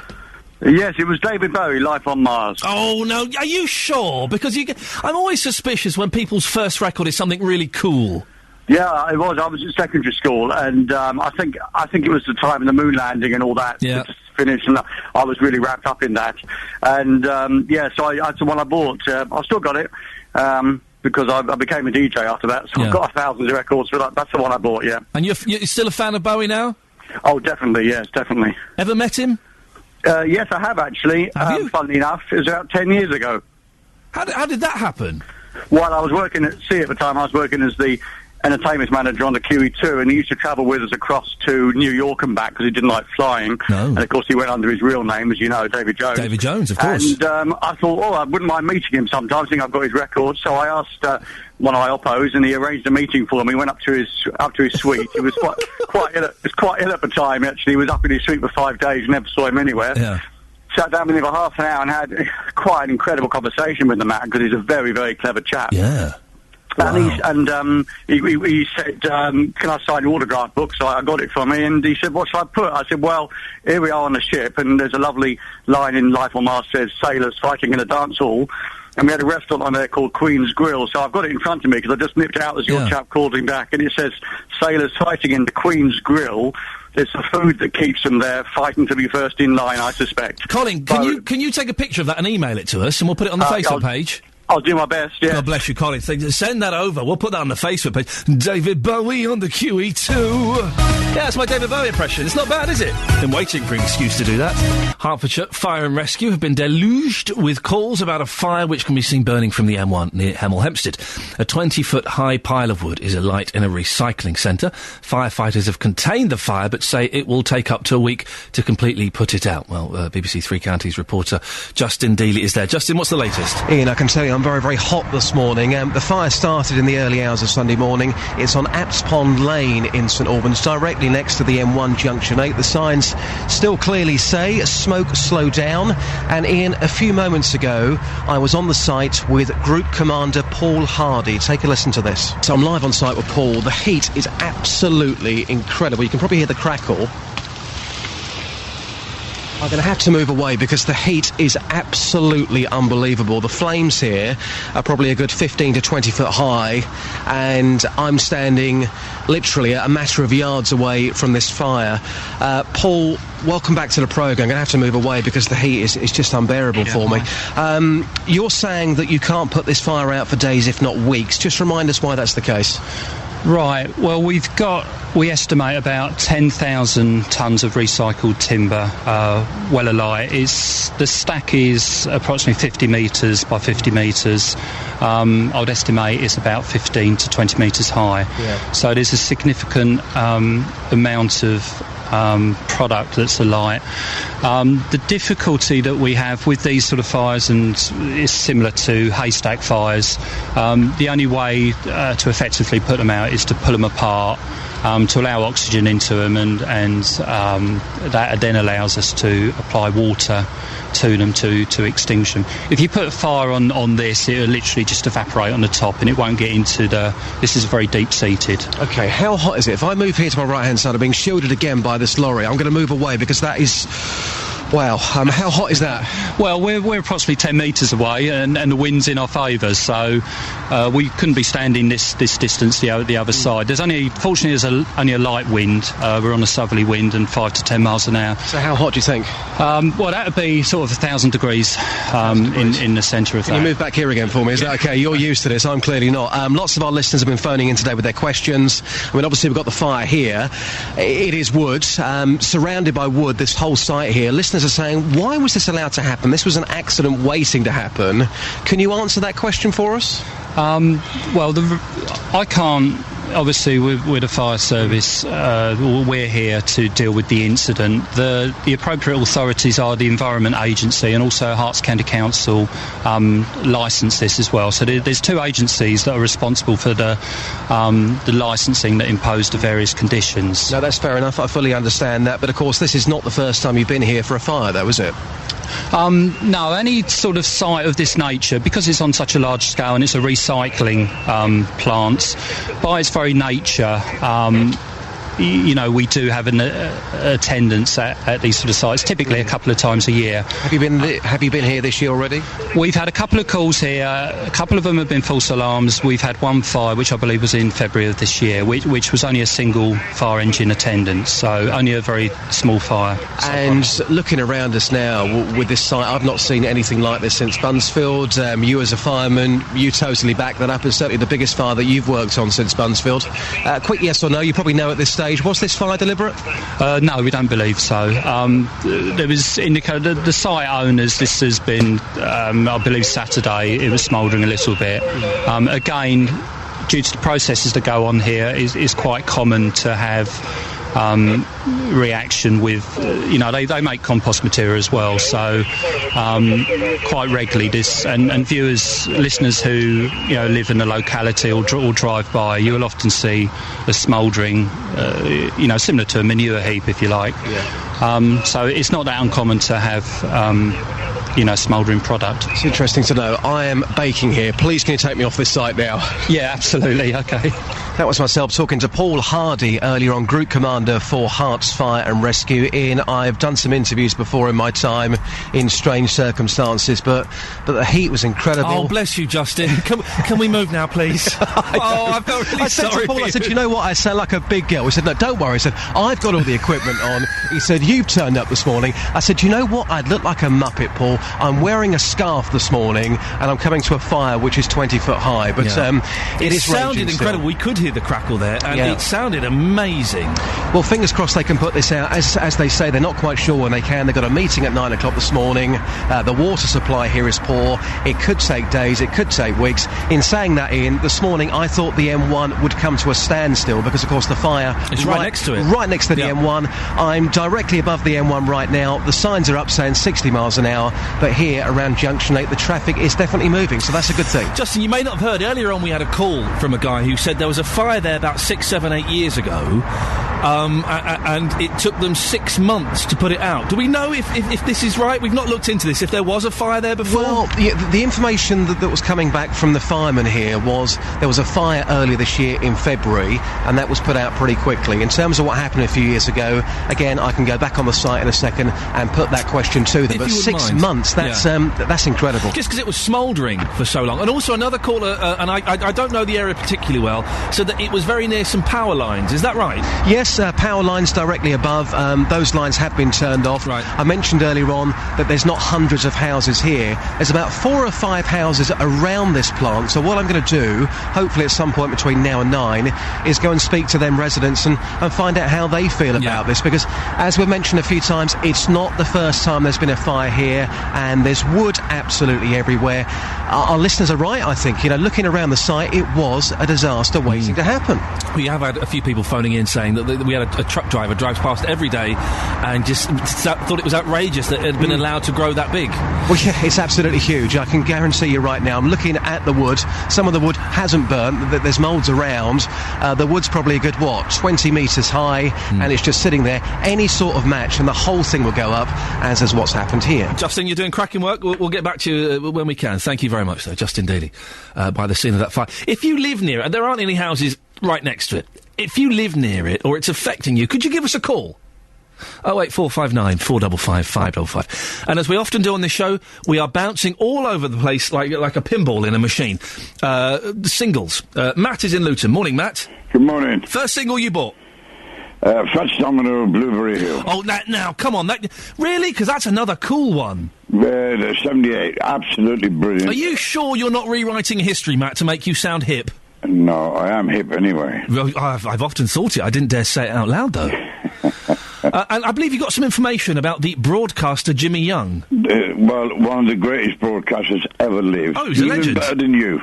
Well, I take that. Listen, I grew up. I think that's part of the reason I'm doing this job now. Is I grew up with a massive radiogram. Do you remember radiograms, Matt? Yeah, radiograms. For those who don't know, the kids who don't know, I grew up in the 70s. We had a radiogram, and what it was a sideboard, right? It was a massive sideboard, but you opened it, and it was a radio. Yes, and it had to be that big for it to work. And the name of the name of the normal one was Alba. I think we had an Alba. Yeah, it was blooming massive. Woolworths. And we used to listen to Jimmy Young on that when my mum was doing the ironing. I was a little boy. He was a great broadcaster. But was he a singer as well, Matt? Man from Laramie. Oh. He sang that because it was a great film at the time. James Stewart was starred in that film. Was he any good at singing, though, Matt? That's the question. Not very good. He was average. And in the old days, we can get by with being worse than average these days. It's all done on a computer. Yes. Matt, listen, thank you very much for that. It's right, the old radiograms, I'd forgotten about that. It was the size of a sideboard. It would be, I don't know what, about 6 foot long? It was massive. It was a huge piece of furniture. And that was the radio. It had to be that big. Wow, that's brought back some memories. Thank you, Sophie. Appreciate all your calls this morning about the fire. This is one of the things I think we did particularly well, is you are our eyes and our ears out there. If you want to give us a call about that or anything else, please do, and we'll speak to you after the news and sport with Catherine Boyle. Sooty, Sweep and Sue are set to move to a new home in Buckinghamshire. The rights to a large library of programmes featuring the TV favourites are being bought by One Media IP, but they're being sold by Richard Cadell, who's appeared alongside Sooty since 1999. The company will have exclusive control of a variety of classic Sooty content from the first episodes of the 1950s all the way through to the 70s. There's more news and sport online at bbc.co.uk/3 counties. BBC Three Counties Radio, first for news. Do you feel big and clever talking about Sooty in the news? It makes you feel a little bit special. And in many ways, you are, Catherine. I interviewed Sooty once, and he had a water pistol. There's some old boy holding him, right? And he had a water pistol, and he's squirting everyone. And I said, Sooty, if you squirt me with that water pistol, I'm going to punch the old man sat next to you. He didn't squirt me. Morning, this is Iain Lee, BBC Three Counties Radio. Coming up in the last hour of the show before JVS, Mid-Beds MP Nadine Dorries is to face a Bush-Tucker trial. How do you think she came across in last night's I'm a Celebrity? Ahead of the Police and Crime Commissioner elections, we'll find out what's being done to tackle antisocial behaviour in Aylesbury. And the UK singles chart is celebrating its 60th birthday. What was the first single you ever bought? Facebook.com/BBC3CR. Text 81333, starting your text 3CR, or give us a call, 08459 455 555. BBC Three Counties Radio. Did you watch I'm a Celeb last night? It was a bit late for me. I thought I'd taped it. I hadn't. So I watched some Dragon's Den this morning instead. Well, Nadine Dorries, MP for Mid-Bedfordshire, faced her own political Bush-Tucker trial from Westminster before she got anywhere near the jungle. And a certain Geordie pair, Ant and Dec, thought they'd better remind her about it. There's a heavyweight champion, an ex-Doctor Who, a crafty Cockney, and, of course, the woman everyone's talking about, Nadine Dorries MP, a lady who's in the jungle, on the news, and definitely off David Cameron's Christmas card list. Incidentally, good evening, Prime Minister. The phone numbers for the first Bush-Tucker trial are coming up very shortly. But the Mid-Beds MP says she can handle anything. Truth be known, I don't really know what I'm letting myself in for. But there isn't anything anyone can say to me, or any situation I can be put in, that is going to be any more uncomfortable than any I've already been through. How hard can it be? Yeah, you say that, then you got voted for the first Bush-Tucker trial. It's between Nadine and Hugo. The public have decided the person they want to see face bug burial is...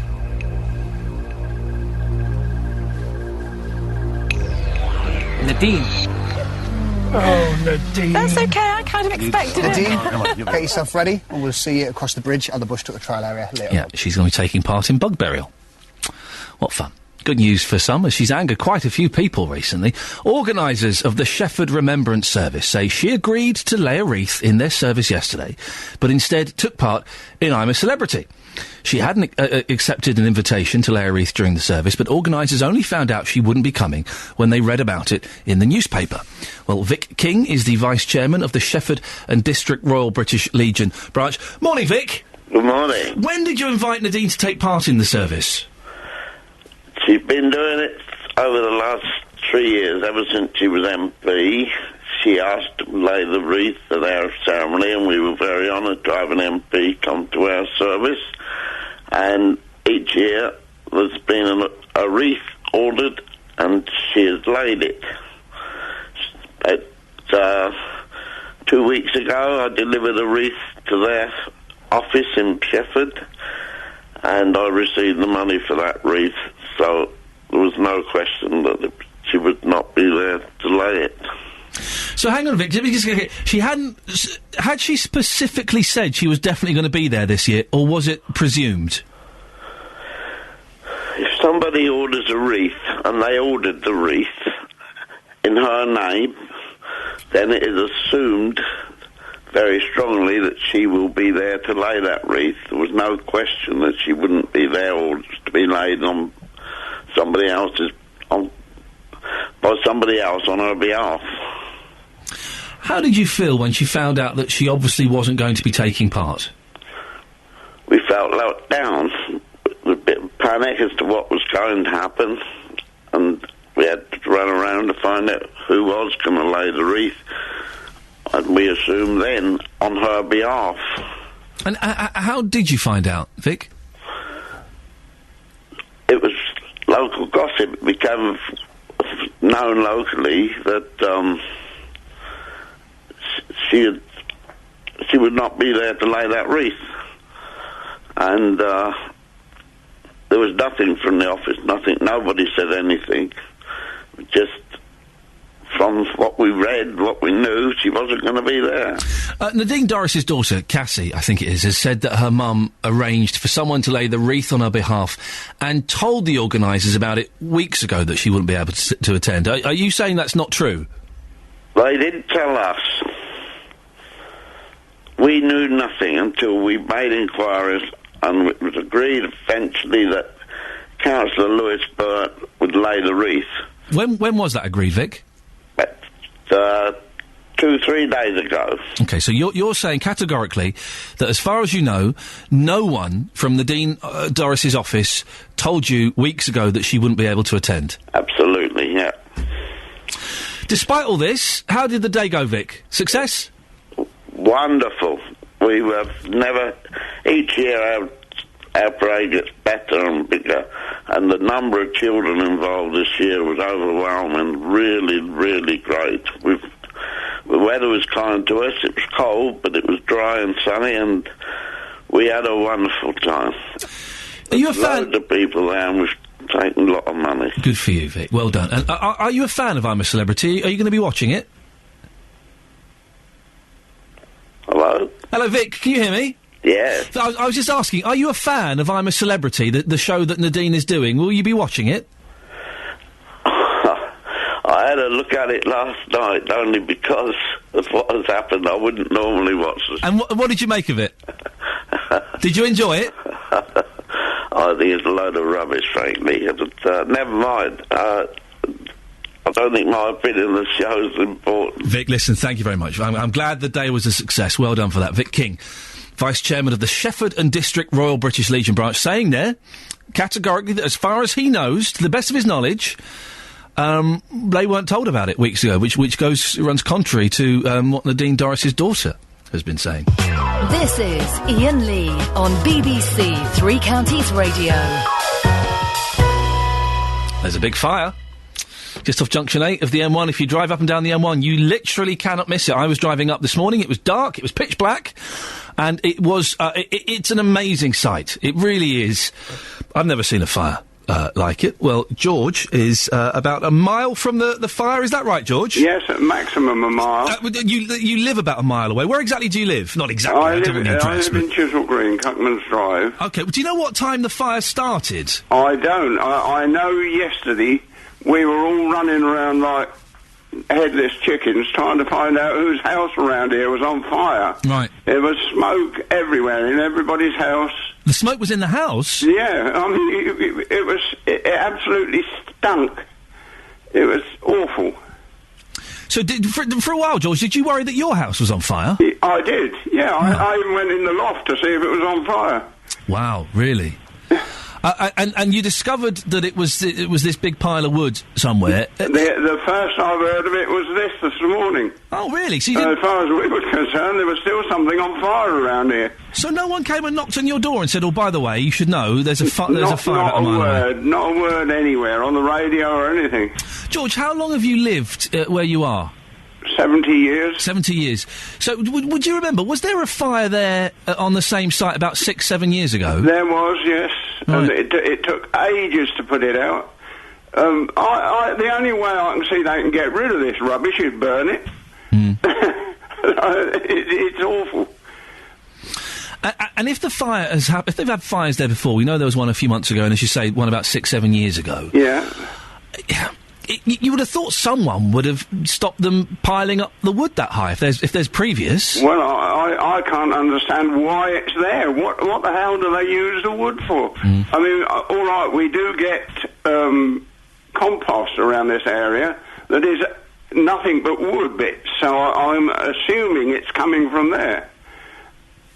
And George, you say there's been smoke in the house. Is anything damaged in the house? Is there marking anywhere on the paintwork? No, well, not that I know of. I mean, we were blown up by Bunsfield a little while ago. Yeah. And I mean, I didn't realise then that the blast had cracked the chimney right the way down. It wasn't until next door neighbours were having a modification done to their house that we found that there was a great split down the chimney. George, are you sure these fires are nothing to do with you? You seem to be the common factor in all of these. Are you sure it's not you? That's very nice of you.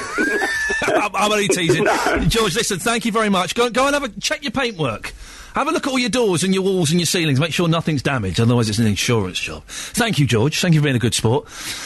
So there is previous there. There has been a fire there 6-7 years ago. There's going to be an investigation into this. No doubt we'll speak to Justin Dealey, who's out there before the end of the show. But if you live nearby, 08459 455 555. Richard from Harpenden has texted him. There's another huge pile of scrap wood next to the Thameslink line in Cricklewood at the bottom end of the M1. I know it very well.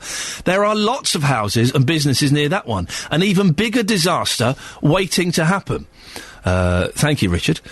This is interesting. We've got a sneaky preview of what's happening on Jonathan's show. He's going to come in a few minutes and tease us. Although, Jonathan, you can't come in for too long. We've got a busy show this morning. Giving you my airspace, but very quickly. Just to let you know that after 55 days, George Entwistle has become the shortest-serving Director-General in the history of the BBC. He resigned on Saturday. Did you notice that the BBC News coverage, they even muffed up? They missed the start of his speech. Yeah, that wasn't good, was it? Well, JVS will be discussing this on his big phone-in. He's asking, do you still like the BBC? Well, there's a question. I've only worked here a couple of months. I'm getting lumped in with all of this. Not my fault. Jonathan's here. Keep it quick. We've got a busy show. No, we can be a little bit, but I've been instructed by... No, it's fine. I'll keep it brief. I've been instructed by my producer, and let's be honest, my conscience, that our bits are a little bit too long, really. They kind of...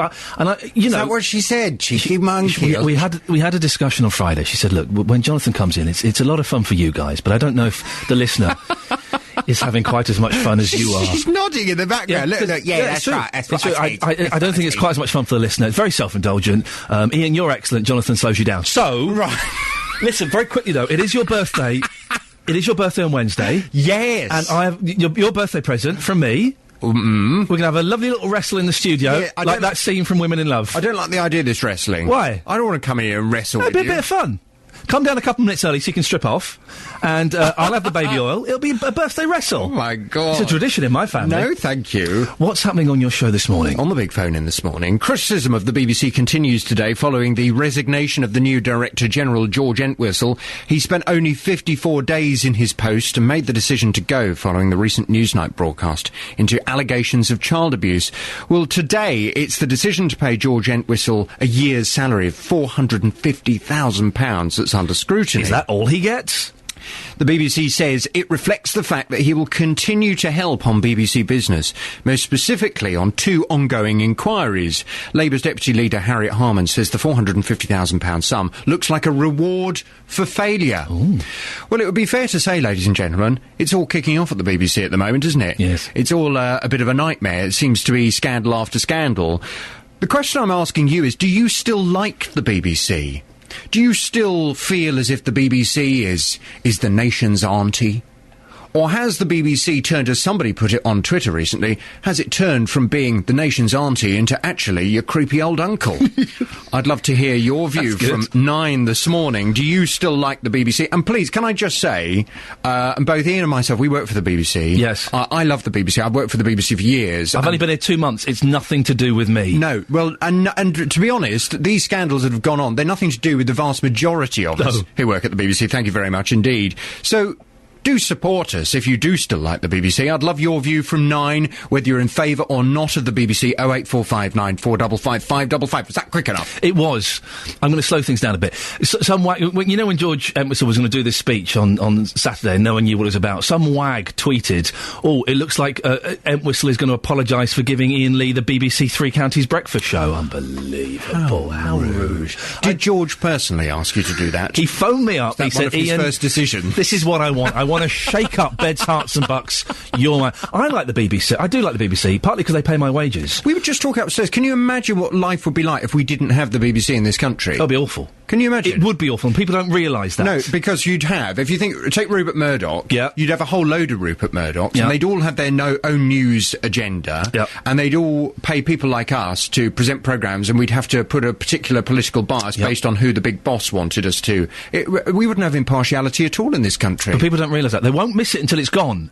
They won't miss it until it's gone, and there is a chance that it might go in some way. I know. I say they pay me. I haven't been paid yet. What? Nothing? Nothing. I'm doing this as a work experiment. I'm not... Really? Yeah. I'll tell you why later. I'll tell you why George now. Entwistle's got it. This is Iain Lee on BBC Three Counties Radio. I told you why. Thank you very much, Jonathan. Right, lots on the show. Let's hurry on. Research commissioned by BBC Three Counties Radio shows a majority of people in Beds, Hearts and Bucks do not intend to vote for their upcoming police and crime commissioner. That's despite an increase in the amount of awareness of the elections. Well, out of those questioned by students from the University of Bedfordshire, 57% of people said they didn't plan to vote in the election on Thursday. In the run-up to the elections, we'll be looking at what issues affect you. This morning, we're looking at antisocial behaviour. There were over 140,000 recorded incidents across the Beds, Hearts and Thames Valley forces in the last year. Well, our reporter, Sophie Solaria, has gone to Youth Concern, a youth club in Aylesbury, to see how Buckinghamshire are trying to tackle antisocial behaviour. I'm PC Sarah Smith. I work at Hertford Neighbourhood Team and have been on Neighbourhoods for 9 years. And my name's Peter Emily Hughes. I cover Self Farm and I have been for 3 years. And so today you're taking me out on a bike. Is this a new thing, these bicycles? There have been sporadic use of bikes in Hertfordshire, but now it's being rolled out across the county and all the neighbourhood teams are going to have them. We do as much as we can, foot patrol and cycle patrol around the town, and back to sort of your old-fashioned policing, if you like. Right, so we've just pulled up here by a rather dark and scary underpass. Can you explain to me what this is? This is part of the National Cycle Route. It looks a bit scary this end, but it's actually a really nice ride. It takes you via the river towpath to our neighbouring town of Ware. And historically, and we have had some problems on the towpath with drug dealing and such like, and the use of these bikes has really helped to sort of stamp that out, because we're able to get to areas we would never previously been able to get to. Are you taking me down there now? We are, especially to this underpass, because I want to inspect the graffiti, because I'm doing a graffiti project at the moment, and graffiti has been popping up here, so I want to see if there's any extra. We're under the underpass, and Sarah, I bet you're a bit dismayed to see that there is actually some graffiti on both sides of the wall. Was this here last time you checked? Some of it was. I think that tag there is new. I wouldn't say we have a particularly bad problem with graffiti in Hertford, but it is something that the council have informed me is on the rise, so we're putting a project in place. OK, so we've just pulled over in Hertford town centre because it was just a little bit too wet to continue to ride. So all this work that you're doing, yet there is still antisocial behaviour in Hertfordshire. What are your longer term projects to deal with that?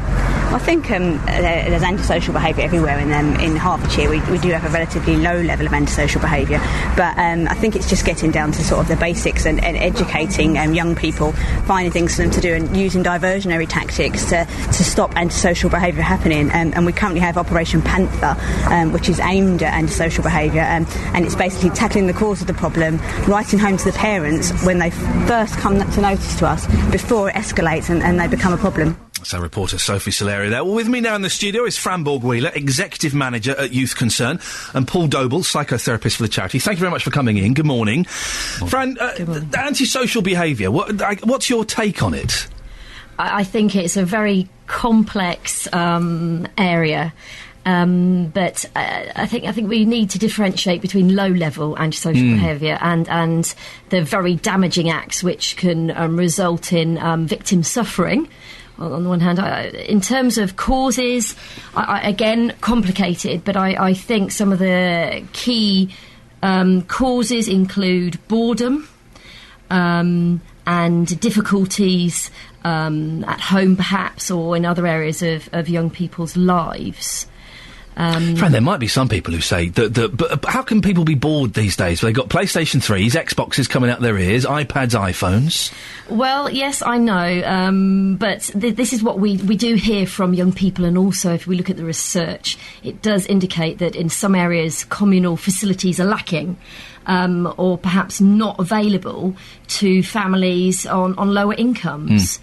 Yes, a lot of Xboxing is going on, but I think that isn't necessarily improving young people's communication and interaction skills, which are key. Paul, giving kids a label like this, is it creating a stigma, do you think? Well, I think over the years we've built up a very negative picture of young people, and certainly the publicity around the riots created a really stigmatised young people, and again we're talking about 99.9% of young people were not involved in those riots. When you look at the teenage population and compare it to people who were involved. So that gives a flavour of how a very small percentage of young people were involved in something that a large percentage was stigmatised for. We heard earlier on in the show from a resident in Milton Keynes who stopped a youth centre being built opposite her home because she feared a rise in antisocial behaviour in the area. Do you do a lot of work with communities to kind of put their mind at ease? Informally, we do have a lot of consultation and dialogue with the local community. We include a lot of the local residents in our volunteering, and the feedback we often get from, well, some of these people are parents of the young people, others will know of young people who attend our services. Feedback we get is very positive. They want young people to have access to more activities. I mean, we provide a music studio that's free of charge. Hey, that's not bad. We I'll have some of provide that. counselling department which can help young people who are... When I was a kid, youth clubs just had a ping-pong table and that was it. You've got a music studio there. We have. This was in response to the young people asking us, and we went and included the young people in getting a grant from a youth panel. And it's a fantastic resource. Young people can have a means of expression and can also link into the support services that we... You mentioned the grant. There are cuts everywhere. Everyone's facing cuts. Is that affecting you?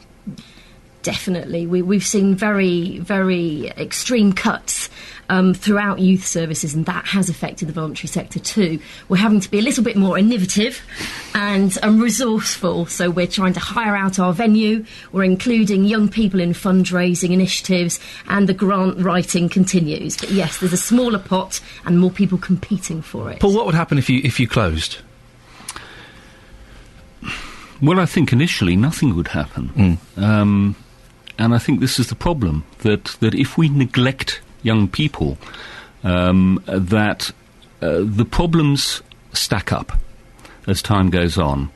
And creating a negative vibe around young people won't necessarily be seen today, but in years to come, that will have a huge impact on the way that young people integrate into society. And I think that we need to be mindful today of young people's issues. Fran, what have you got coming up? Anything exciting happening? Yes, well, we're due to be launching a mentoring project in local upper schools, so we will be targeting young people who are at risk of exclusion and offering them some one-to-one mentoring sessions. And there's a lot of research to show that a young person given some one-to-one constructive time, which is supporting their issues, will produce better in terms of better outcomes in terms of learning and behaviour and inclusion. We want to work with young people to help them achieve their goals and aspirations and be a positive contribution to society, which is what most of them would like to do. Very quickly, if people want to find out about Youth Concern, where can they go? Is there a website? Yes, there is a website, which is www.youthconcern.org.uk. Now, it is in development. In the process at the moment. We've had an expert volunteer offer his services. You can also call us on 01296 431183, and we'd be very happy to tell you more. Excellent. Thank you very much for coming in, both of you. That's Fran Borg-Wheeler and Paul Doble. Best of luck with all of that. And that's your latest news and sport. More from me at 9 o'clock. No sooty mention? Not one mention. Thank you very much.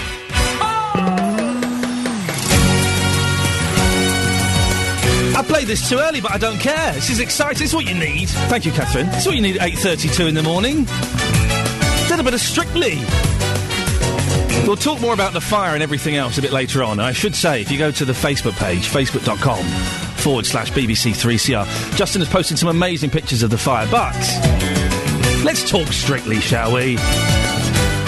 I don't watch it. I don't need to watch it because I have a team of young people out there who do all of the watching for me. This week it's the turn of Kiana, who is aged 10 from St Albans. Good morning, Kiana! Morning, Ian! How you doing? I'm fine, thanks. And then you... How are you? Thank you very much. Yeah, I'm good, although I had a migraine all weekend. Oh, okay. Hello? Is this on? Can you hear me? Yes. Okay. Right. Kiana, you we'll talk Strictly in a bit. I just want to get the young vibe. I want to feel young, okay? So what did you do? Sorry? What did you do as a young person this weekend, Kiana? I went to my friend's party yesterday. Yeah, and what did you do at the party? Dance. What kind of music were you dancing to, like the Backstreet Boys and Jason Donovan, hit bands like that? No. Well, what kind of music do you listen to these days, then? Glenn Medeiros? No. Oh. I don't listen to any of that old music. What do you mean old music? Glenn Medeiros is a current pop star, isn't he? What do you listen to, Kiana? R&B, pop. Oh, R&B, so like Muddy Waters and The Who, things like that? Yeah. Okay. This isn't going the way I planned. So tell me about Strictly Come Dancing. I did see a bit of it. No Bruce Forsyth this weekend. Was it better or worse without him, Kiana? I think it's a bit worse without him. Don't you like, who's the other lady with the eyes? I can never remember her name. Claudia. I like Claudia. She's good, isn't she? Yeah, she's alright. Oh, okay. You sound a bit disappointed. Who wore the prettiest dress, Kiana? Probably, I'd have to say Fern, because I felt a bit sorry for her when she went out. Oh, Fern was the one to go, was she? Why did you feel sorry for her? No, because she's a good dancer, and really, I think, you know Denise Van Outen? Yeah, I know Denise Van Outen, yeah. I think it's a bit really cheaty, because she's already kind of a dancer. You think it's cheaty to have her on just because she's had dance training? Yeah. Okay. So that's disappointing. So you're disappointed that Fern went out. Who was the best dancer of the week, Kiana? I really loved Louis and Flavia. Yeah, Flavia.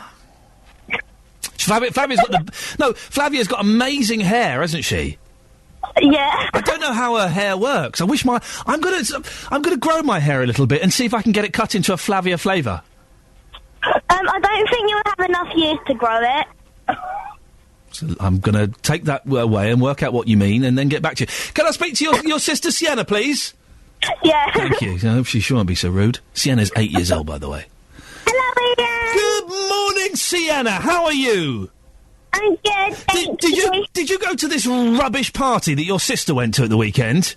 No, it's my silly friend, my sister's silly friend Olivia, and I don't like her.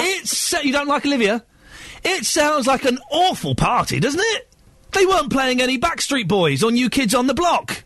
We don't know who Backstreet Boys are. Do you not watch Top of the Pops? Then? I say, do you not watch Top of the Pops or the Chart Show on ITV Saturday mornings? No. Oh, so that's disappointing, right? Well, Sienna, what did you make of this week's Strictly Come Dancing, or SCD as I like to call it? I liked it, and I thought you said that I could meet Danny Harmer, but no one came at my door. Right, no, hang on, sorry, say that again. The line's breaking up, Sienna. What did you say? I didn't get to meet Danny Harmer. That's, what's her name? The thingy bob. Tracy Beaker. Tracy Beaker. Yes. Now, Sienna, I think you may have. Now, when you were on, I should explain. When Sienna was on the other week, we said that wouldn't it be great if Sienna could meet Tracy Beaker? Now, Sienna, legally, we didn't actually promise anything. So, if you want to sue us or go to the Daily Mail or Ofcom, you can't. Right, but let me just tell you, Sienna, my team of work experience people, Ollie, really is chasing this one up, and goddammit, if we can't do it, then no one can. Does that sound better? Well, can I at least go on the phone with her or something? Oh, Sienna. Yeah. Well, oh God. Okay, Sienna, let's be honest now. No, you can't. No, we're trying. Listen, honestly, I promise you, we are trying our best to get Tracy Beaker on the show. We got really, really close, and Ollie is doing a blinding job. We got really, really close, right? And she was going to come on, and then Ollie spoke to her agent, and she went, I don't know anything about this. So, we are working on it, Sienna. What would be good, what would be useful, because we could send this to her, is could you cry on the phone now, just cry and say, I really want to meet Tracy Beaker. Could you do that for us? I really want to meet Tracy Beaker.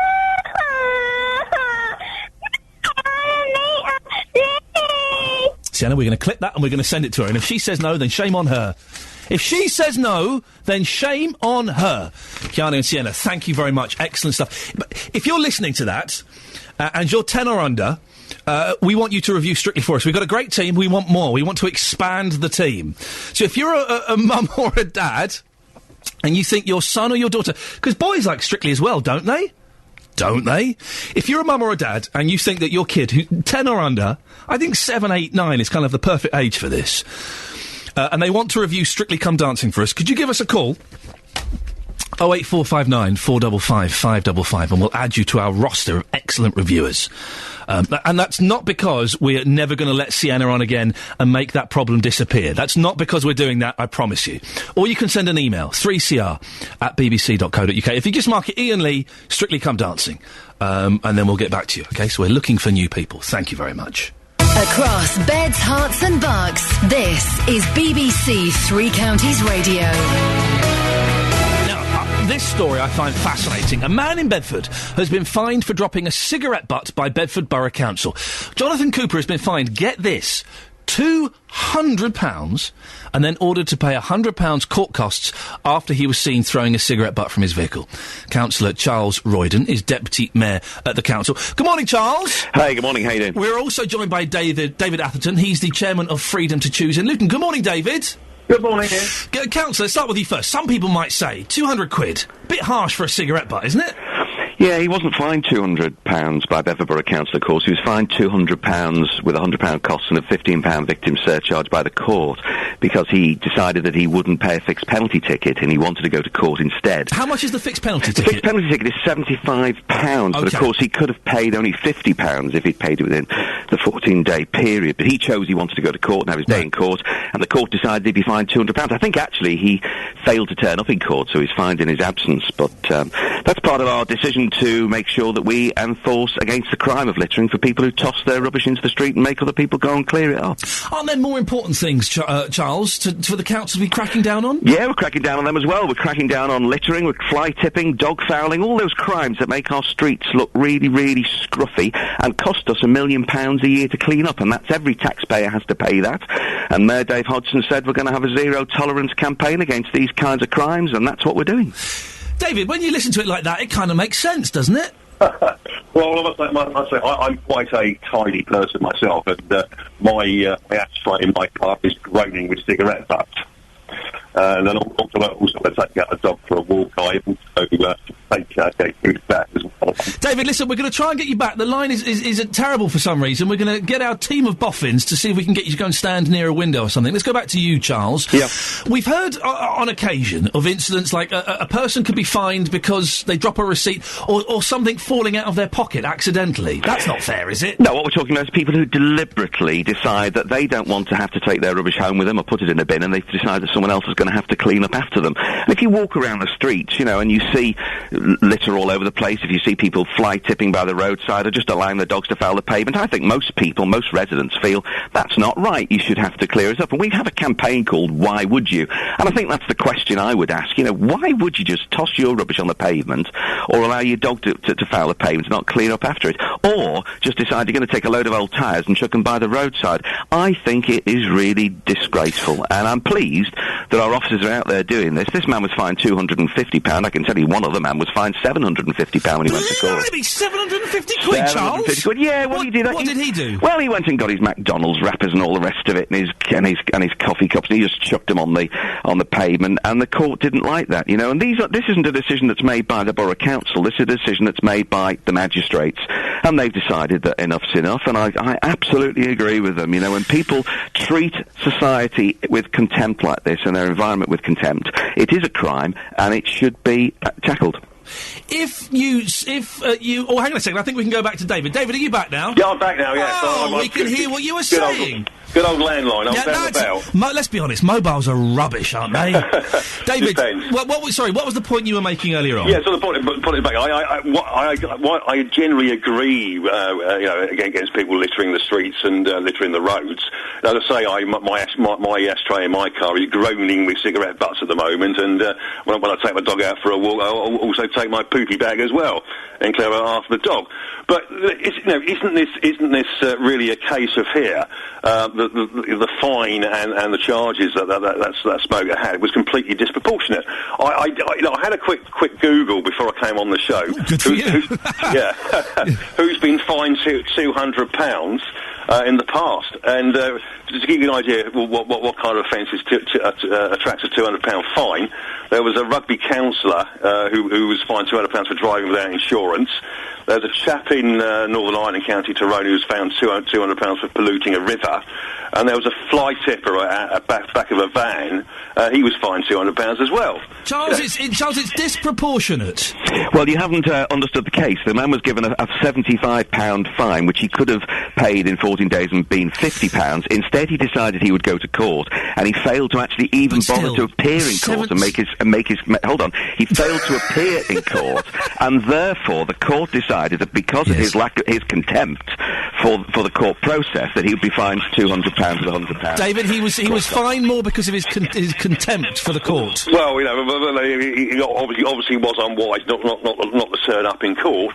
But the point is, why couldn't you just written to the guy and say, well, don't do it again? A slap wrist, Charles. Yeah, well, of course, we have been operating the Why Would You campaign since November 2010, and we've been engaging in a whole process of education, going into schools, putting posters up all over our bin lorries and the vehicles that run for the council, telling people that the fines will happen. We're now in a position whereby, having done all that education, for those people who still determine that they will throw their litter in the street, allow their dogs to foul the pavements, or fly tip, they will be fined. Gentlemen, we have to end it there. Thank you very much. The last voice you heard was Councillor Charles Royden, Deputy Mayor in Bedford Council, and David Atherton from the Freedom to Choose in Luton. I'll be honest, I'm kind of on Charles's side. I don't like littering. Put it in a bin, for goodness sakes. Thank you, chaps. I've had too much tea and I need to go to the toilet. So I'm sorry to break this to you, dear listener, but it's true. There's 11 minutes of the show are going to be pure hell for me, but I'm sure we'll get by. Don't forget, Jonathan is on at 9 o'clock asking, do you still like the BBC? It's all over the shop, isn't it? And did you see the announcement from George Entwistle on Saturday night? We watched it. BBC News weren't covering it particularly well, it has to be said, so we watched it on Sky. And there was a great bit before George Entwistle came out, and they showed the guy, some guy, I've got no idea who he was, who came out and said what was going to happen. He was so grumpy. He was so grumpy. It was brilliant. He came out and said, right, the Director General is going to come out and make it. No questions. Someone's phone went off and he went, can you turn that off, please? And he almost swore. It was wonderful. Did he know he was being filmed? Let's track that man down. Let's give him the job. He knows it. Did you see it? It was brilliant. Let's track him down. Give him the job of DG. He won't take any nonsense. Now, this is the story that's is going to run and run for a while, I think. Hertfordshire Fire and Rescue have been deluged with calls about a fire which can be seen burning from the M1 near Hemel Hempstead. It's a 20-foot-high pile of wood, a light and a recycling centre. Firefighters have contained the fire. They say it'll take up to a week to completely put it out. I'm not sure. I think it could take longer than that. Justin Dealey's been there all morning. Justin, what's the latest? Well, the latest is, Ian, that, as you mentioned there, it could take days, if not weeks, to put this fire out. There's a big meeting which has taken place at 9 o'clock this morning. It's at Ponds Lane in St Albans, directly above the M1 Junction 8. The fire is still raging. There's 10,000 tonnes of recycled timber alight. And you heard me earlier on, I was actually on the site. The heat there is around 1,000 degrees. I've never known anything like it. Well, I have been speaking to Marlene Pincott. Now, Marlene lives around 100 yards away from this recycling plant. Well, Marlene, we're standing inside your home here. It's a beautiful home, but it's in darkness. You've got absolutely no power. You phoned the Environment Agency time and time again to warn them this would happen. You weren't listened to, were you? No, we never are listened to in the local community, because I know lots of us actually telephone and warn them of all the problems that are going to happen over the road, but it's just taken no notice of. So you must be absolutely furious, because you knew this was going to happen and nobody listened to you. Yeah, I'm absolutely raging, but, you know, it's a bit silly to be raging after the fact. Something should have been done about it before. Our listeners are saying it's not the first time. There was a major fire here some years ago which took 6 months to put out. So you, as somebody who lives opposite, is that the truth? That's absolutely the truth. And in fact, the fire wasn't put out. It was the fire chief that told my ex-husband that they had to wait and let it burn itself out. There was nothing they could do. Your house is now on the market. Will you be pleased to see the back of this place? Not pleased to see the back of the house, because I love the house, but I'll be pleased to see the back of all the problems that they've caused me over the road over the last 13 years. As I look to my right-hand side, you've got a beautiful garden. It's an incredible location, this. What was it like when you had family parties in that back garden? When I've got no problems from them over the road, it's great, but the biggest problem we're getting at the moment is very fine sawdust in the air, because they don't water down the wood pile. So then family barbecues, etc., have to be cancelled. OK, and a price on your house. Now that this is big news today, everyone's talking about this big fire, because you can see it for miles around on the M1 as well. Are you worried now that you won't be able to sell your home? Yeah, that's a great worry. But it's about time the Environment Agency actually, excuse the expression, pulled their finger out and did something about it. I'm all in for recycling and looking after it, but you've got to look after your local people as well. Not happy at all, is she? The words there of Marlene Pincott, who lives just a matter of 100 yards away from this site. To my left-hand side, Ian, I can still see the flames, 25, 30 foot of flames there. It's going to take days, if not weeks, to put this out. That poor lady, let's just hope she hasn't got any viewings this year. Well, you know, if you're selling your house, as I mentioned in that piece there, it's all over Twitter, it's all over the news, everyone knows about this. What I would say, though, I thought the M1 this morning would have quite a few problems. Looking southbound here, you can see the signs, smoke slowed down, 60 miles an hour there, traffic is moving, slightly heavier going northbound, but last night when I was on the M1 at around 6:15, everyone was just slowing down to look at the fire. This morning on the M1, things are moving. And Justin, we've seen the amazing pictures that you took. They're on the Facebook page, facebook.com/BBC3CR. I've never seen anything like it. Well, the way to describe this, I think you've summed it up well, actually, this morning, when you said it's like a giant bonfire, because that's exactly what it is. Now, it's one thing looking at this fire from the M1, when you actually get close to it, and I got very close to it earlier on, a matter of about 10 yards away, the heat was just incredible. I sounded like a big girl earlier on, Yes, but of course, you did. I haven't got the equipment like the firefighters have.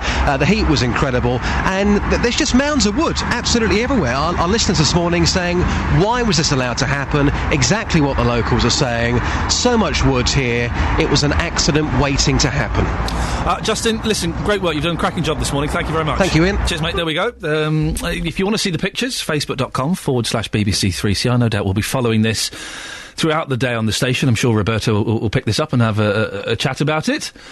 And we'll probably be talking about it for the rest of the week as well. Now, hey, happy birthday to the UK singles chart. 60 years old. Earlier on we spoke to a gentleman who has every single number one single. I know. And I even gave my... Now, when I say it's my first single... Oh, we're not doing that. We're moving on. OK, we're moving on. Oh, OK, I just wanted to... you just want to censor me from talking about the Monkees. That's what it is. Shame on you, my production team. They get very sick of me talking about the Monkees. I'm very excited, by the way, because the Monkees are doing lots of concerts in the United States. I'm going to New York in a couple of weeks. I'm going to New York to see them. Oh, yes. Anyway, you missed me playing a proper record earlier on in the show. Maybe we'll talk about that at a later date. We're talking about the litter find. I do apologise. Charlie's in Hemel. Good morning, Charlie. Oh, good morning. You were nearly sidelined for a pretend TV pop group. You heard about this this chap who was fined 200 quid in total for dropping a fag butt. What do you make of that? Well, I think I'm retired now, but I think if the council was to give me a uniform and a book of tickets, I could make them £1 million over the weekend. Blimey, how's that? Well, I live not far from Jarman's Park in Hemel Hempstead. Yes, no, well. You've got a big fast food outlet up there. Yeah. Oh, those lovely burgers. Very, very few litter bins. Oh, really? And last thing at night, after everyone packs up at 5 o'clock, after they've all gone home, traffic wardens, police officers, the rest of it, you can go up there and every 2 or 3 minutes there's rappers. Everywhere. You mean the food rappers, not the performance rappers? No, that's disappointing, because I know a long time ago, and I'm assuming this is still the case, McDonald's were excellent at keeping the kind of the shop frontage very clear, and they would send out staff... Oh, the shop fronts, yeah. Yeah, but it's all further down the street, is it? Yeah, 400 or 500 yards away. Yeah. When they finish the food, where do they put it? On the floor. Listen, Charlie, thank you. I've got to move on because we're running out of time, and I want to squeeze in Andy if I can. Andy, what's your take on this? Well, I'd just like to congratulate the council, really, for taking the chap to court. And then also, I think if the guy had enough contempt not to turn up, he should have his fine doubled. And I think that's absolutely right. Why should somebody have to go around clearing up other people's rubbish? And I think it was absolutely appropriate that he got that fine. If I'm honest, littering is one of those things that really does... It does annoy me because it's so simple not to do it. Absolutely. Would you ever go up to anyone, Andy, in the street and say, "Excuse me, I think you dropped something there, mate"? I did. I was in the school car park once when I first passed my test, and a guy drove by, put a can of Coke on the floor, so I followed him to his work and handed it to his boss. Oh, to his boss? Yeah. Really? He thought I was going after him for another reason, and this guy just walked into his work, and I walked in after him, and his boss happened to be stood down. I said, he left this on the street. And from what I've heard, because he was in a work van, he got a written warning for it as well. Oh, good for you. Good for you. I don't, to be honest. I got a friend of mine, his wife does, right? And they were sat in a car behind another car that was full of these very big, burly, rude boys, naughty young gentlemen they were. And the guy threw a packet of crisps out the window. And my friend's wife got out, went and picked it up, threw it back in the window, said, "I think you dropped this." And my mate was just sat in the car going, "Oh my God, please don't do this." It was awful. I couldn't do it. I wouldn't have the guts to do that. You never know. They might be carrying knives. Yeah, I've read it in the Daily Mail. They carry knives. Thank you to everyone who called in today. Thank you to Justin. Excellent work out and about there by the fire. Back tomorrow at 6. Jonathan's up next. Getting beds, hearts and bugs talking. This is BBC Three Counties Radio. Thank you, Ian.